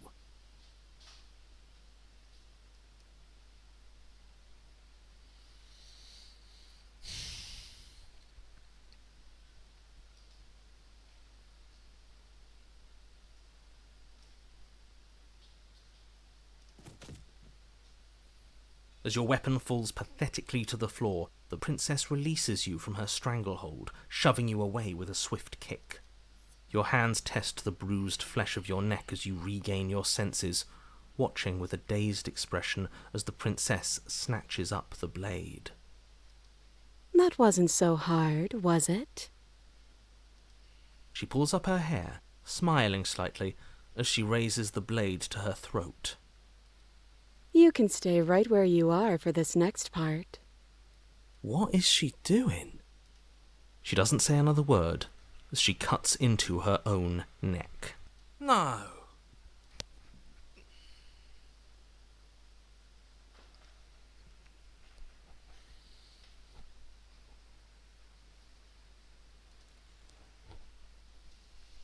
Her eyes stare forward, unblinking, her smile unwavering as she saws through skin, veins, cartilage. At last she reaches bone, the blade grinding audibly against her vertebra as it continues to slice its way through her neck. I'll be damned. She's actually doing your job for you. Why would she do that? Huh. So that's her play. Killing herself? She isn't dead yet. Finally, you hear a snap. Her eye twitches. There's an uneasy silence. She remains motionless for a long moment, her twitching eye the only movement in the room, until at last it stops in an unsettling half-wink. Her head twists slowly to the side, flopping to her shoulder, and her neck opens. The remaining tissue is not enough to hold the weight of her severed head. It stretches and tears until finally it falls to the floor. Oh no, oh no, what did we do? Can we put it back? Please tell me we can put it back. The princess's eyes stare up at you. Are you sure she's not winking at us? Obviously not. She is thoroughly deceased. I hate this. Of course, the princess is slain and the world is saved. Whenever you're ready, you... We should take her with us, don't you think? What? No, you shouldn't do that. Why would you do that? I can think of lots of reasons. A trophy, proof of our victory. Hell, we could even give her a proper burial. She did save the world, right? You don't need proof, you don't need a trophy, and she doesn't deserve a burial. Even after all that, you're still not satisfied, are you? Something is still motivating you to keep things the way you want them. I'm just eager to put this all behind us and give you your reward. Stop reading into things, the danger has passed. You can relax.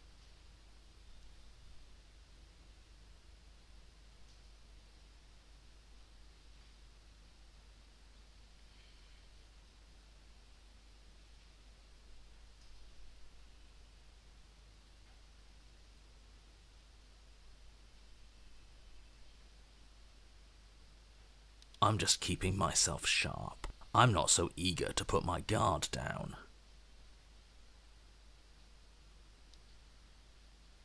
I am. I'm on team, let's put this all behind us, so can we leave already?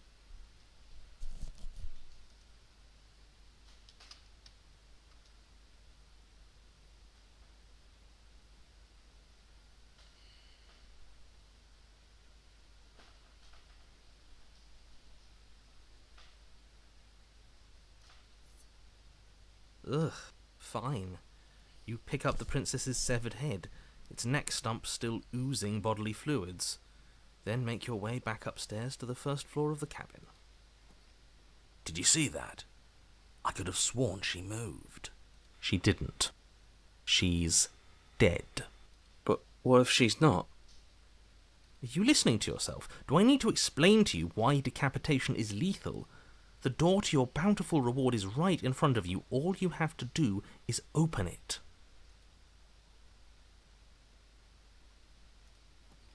You open the cabin door, ready to return to a world saved from certain doom. Only, a world saved from certain doom isn't what you find. Instead, what you find is... Wait, no, that's not right. Well played. This is the end of the world, isn't it? I always thought I'd at least have time to explain myself before I had to watch it happen. It's already... Over? Is he gone? But we're still here. Maybe it wasn't the end of the world after all. Maybe it was just the end of his. Thanks for carrying me up here. I had to take it on faith that you would know what to do. I'm glad I was right to trust you. So, this is the outside. Maybe it's just my lack of body, but it's colder than I expected.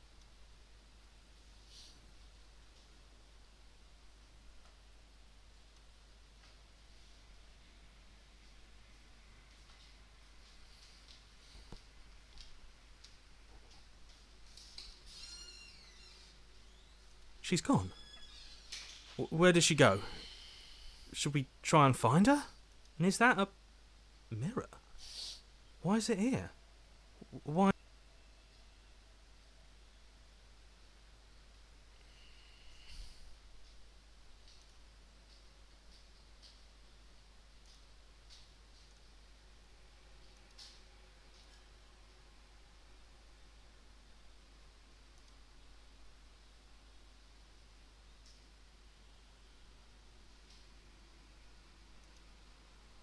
I think you know what I...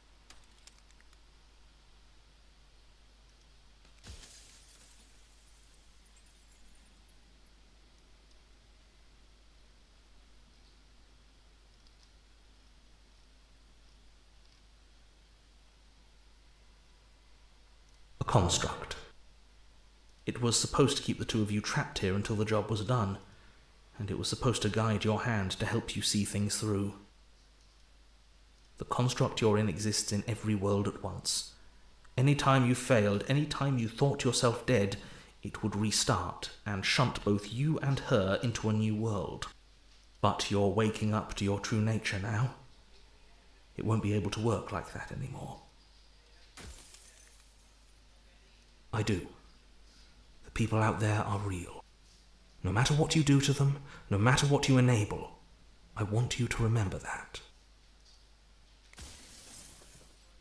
Nobody alive has done anything to you. I'm all gone. But if you and the princess want to smite the rest of them for the crimes of a dead man, if you really want to be that petty, there isn't much I can do to stop you. The narrator. Yes, I suppose that's my job, isn't it? You needed help after all, an objective voice to guide your blade. But you were never supposed to see me.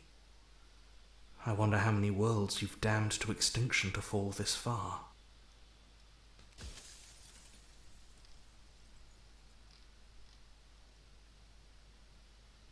You're the long quiet, the god I made to rid the world of death.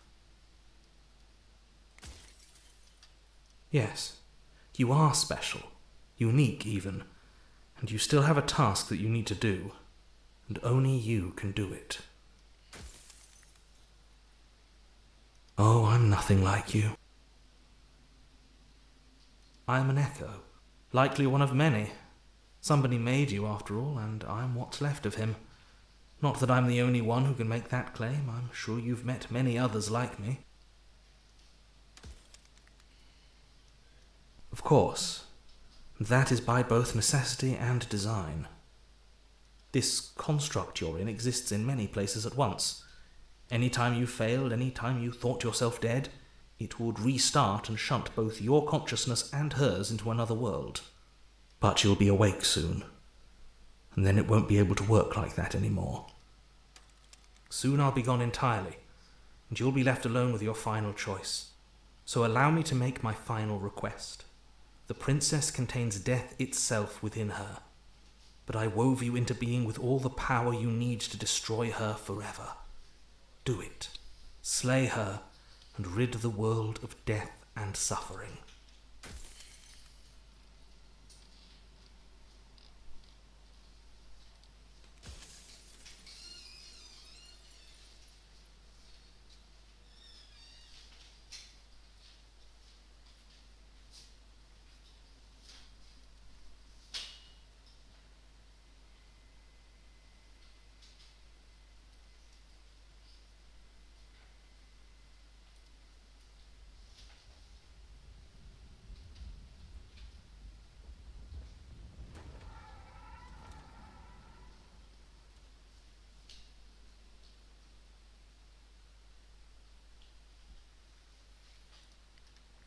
I can finally see you, and you can finally see me.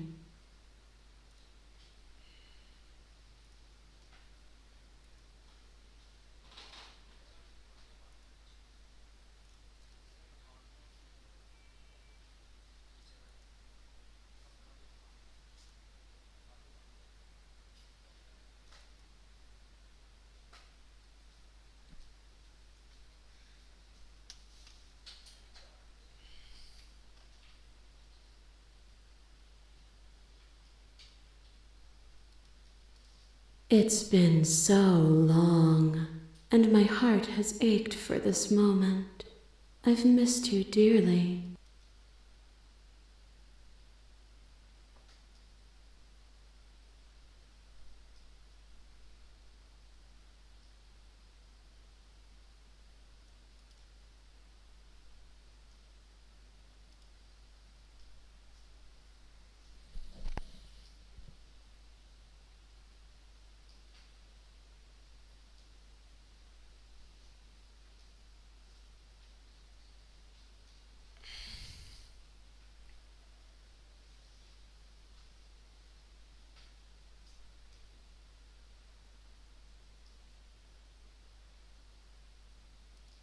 Names are their attempts to capture that which cannot be captured.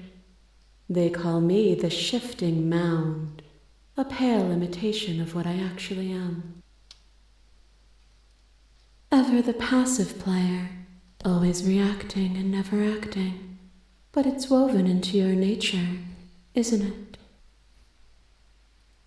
When the echo spun us from one into two, he gave you a choice and me a role to play. I am not death, but I contain it in my multitudes. So, will you attempt to destroy me and bring about a world devoid of death and the possibility of meaning? Or will you open the final doors to our liberation?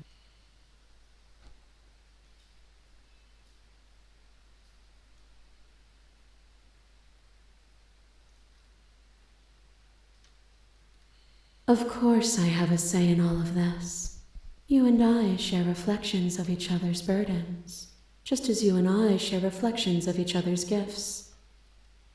If we didn't, the winding paths that brought us here wouldn't have been full of strife and conflict.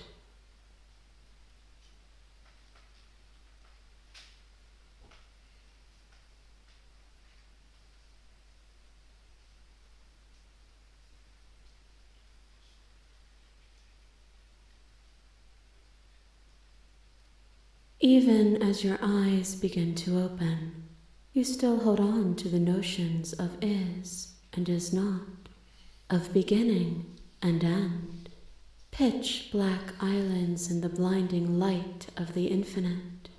There is nothing to resolve, nothing restraining us but us.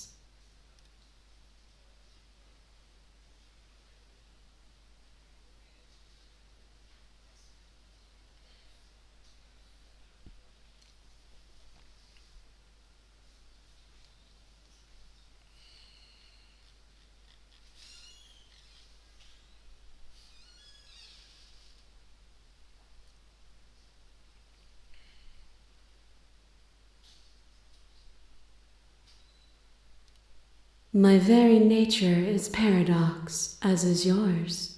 You cannot use words to grasp at things that are beyond their reach, and you cannot rationalize that which defies logic.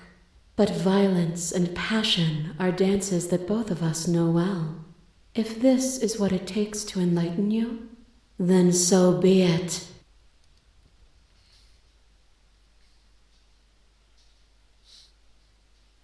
To question everything is to deny proof of the reality that lies in front of you.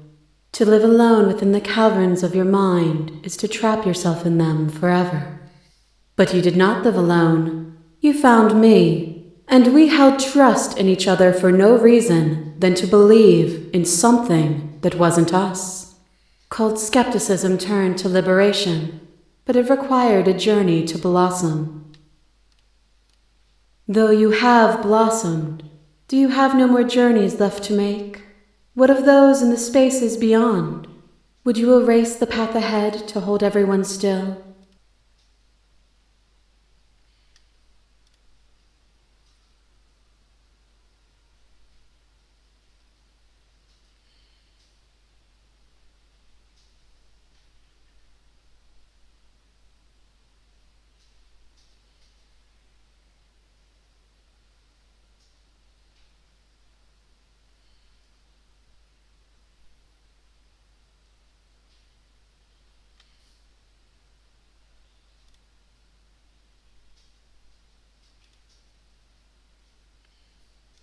The path only ends when it becomes a new beginning.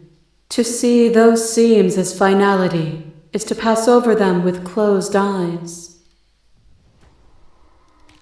Flesh is a beast. You did not resist my violence, but it overcame you. Did you understand that the flesh wasn't you? Or did you choose to gift yourself to someone who thought she hated you? To fear me is to fear losing the flesh. The flesh is not the spirit.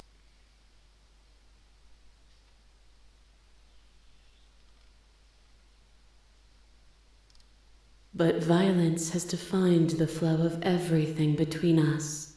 Do not deny what we are, and do not color our conflict with fear. You are weightless, suspended in the gravity of an idea that threatens to consume you. And you are alone, a tiny island caught between the death of the old world and the birth of the new. But alone is not helpless. When you are without me, there are no externalities to resist. And it is struggle that carves meaning into consciousness.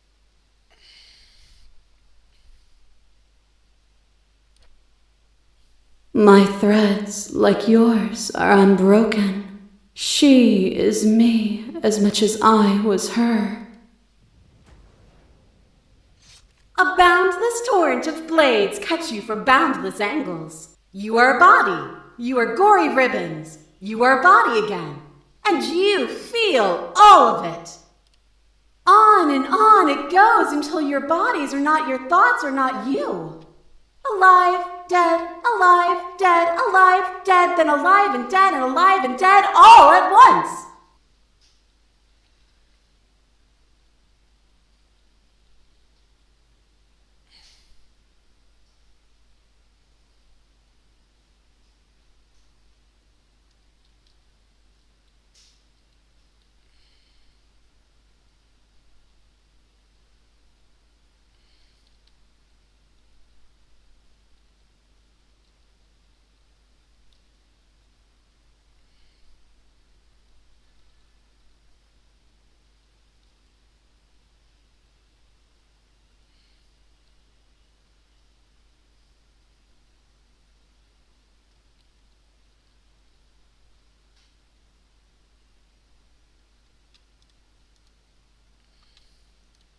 You learned to put yourself away and to follow the flow of reality, and you used it to rise above me.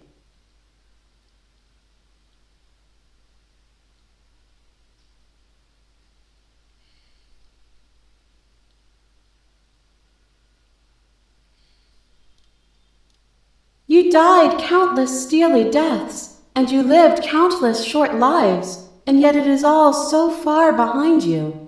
Unjust impossibilities pushed you to become something you would never have been without.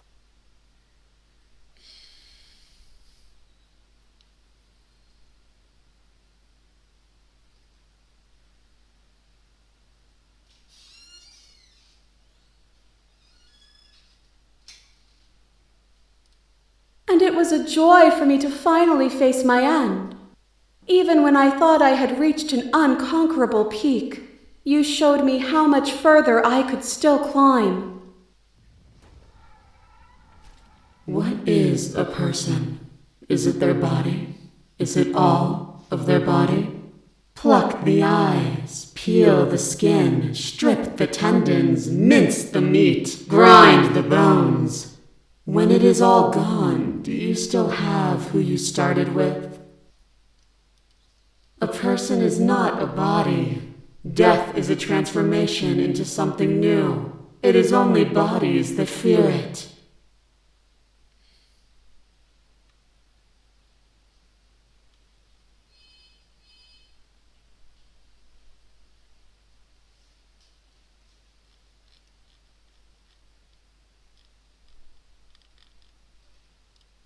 If you do not fear it, then there is no need for you to struggle against it.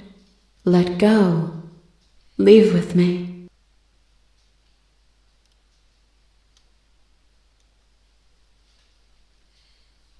If you need more time to open your eyes, then I will give you all the time in the world.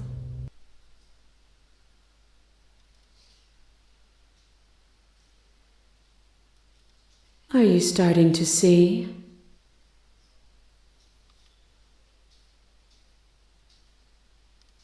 Nothing is immutable.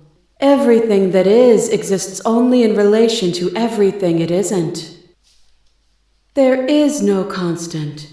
There is no center. Open your eyes and accept what we are. We can leave this prison together.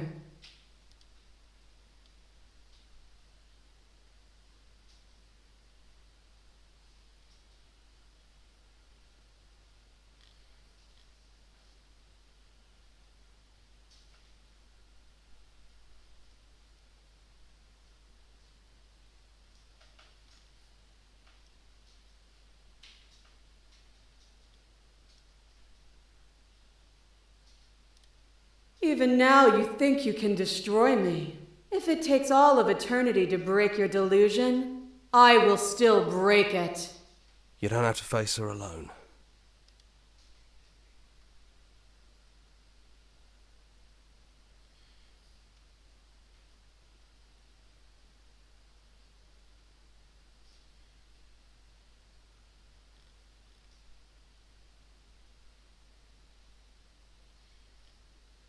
I don't think you can. You obviously need help if you're going to strike a decisive blow. You're not going to slay her from out here. There's still a piece of me nestled close to where it all began. I can take you there. I can take you to her heart. It's time to resume our dance. She's relentless, isn't she? Let's make this quick. Are you ready?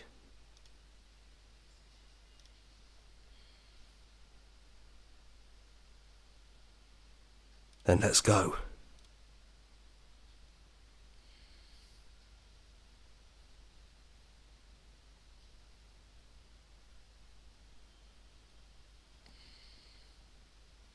And here we are. I'd say we were back where it all started, but I guess it's a little after that, isn't it? Do you need me to describe things?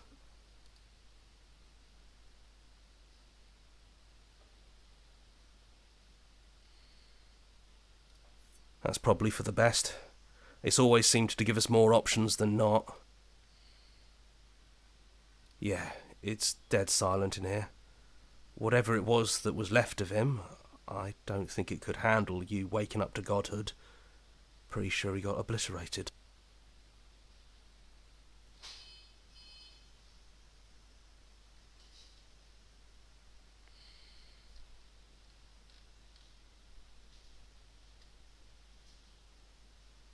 Is that why you want to see this through and slay her?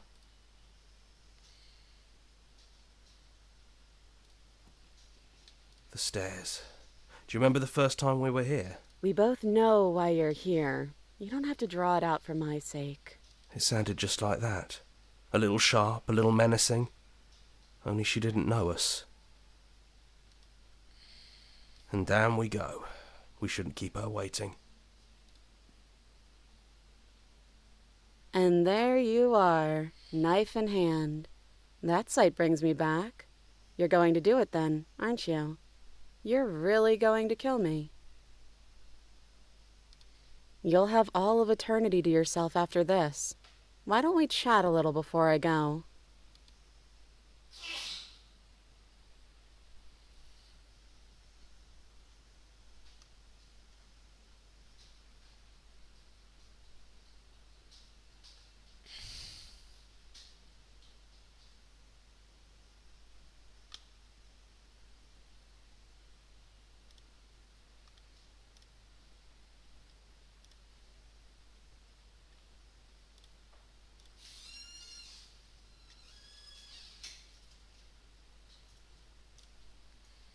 So this is it then?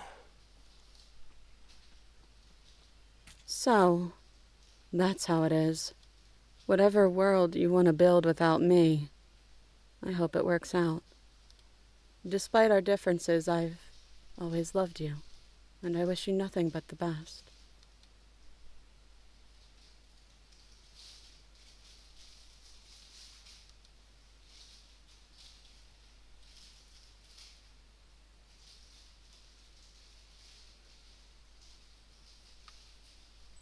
She's gone. And I don't think she's coming back.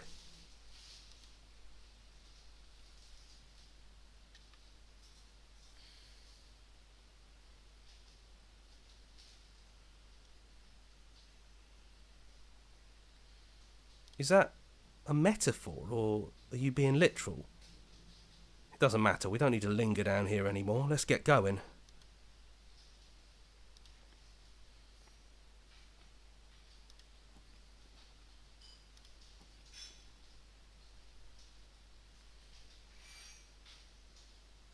It's quiet here.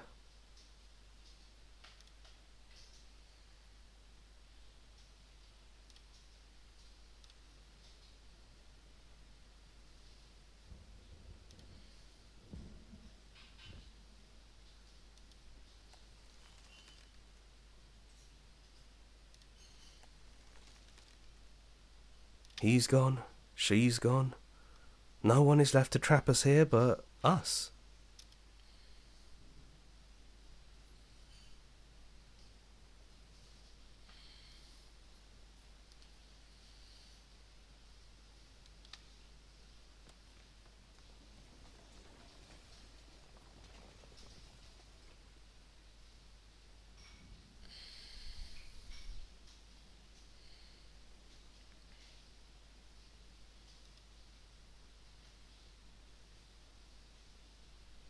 It's finally over, isn't it?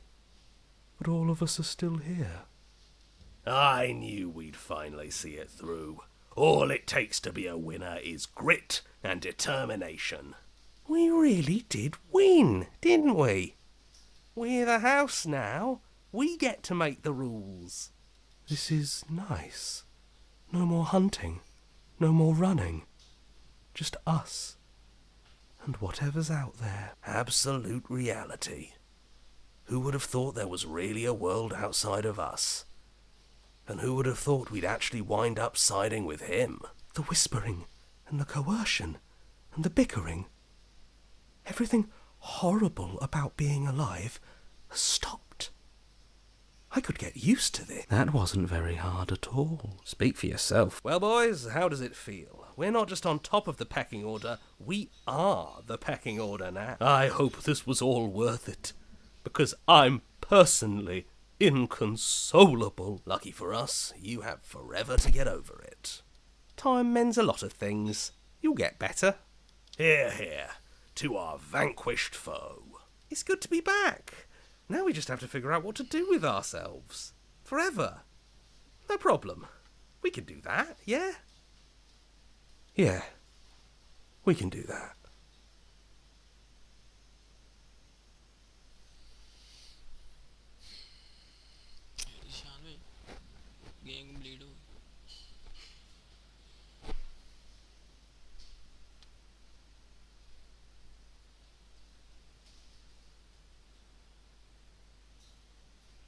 Slay the princess.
Well, I don't. What if we try? So make me send us back to the beginning, before we woke up, before either of us saw the truth.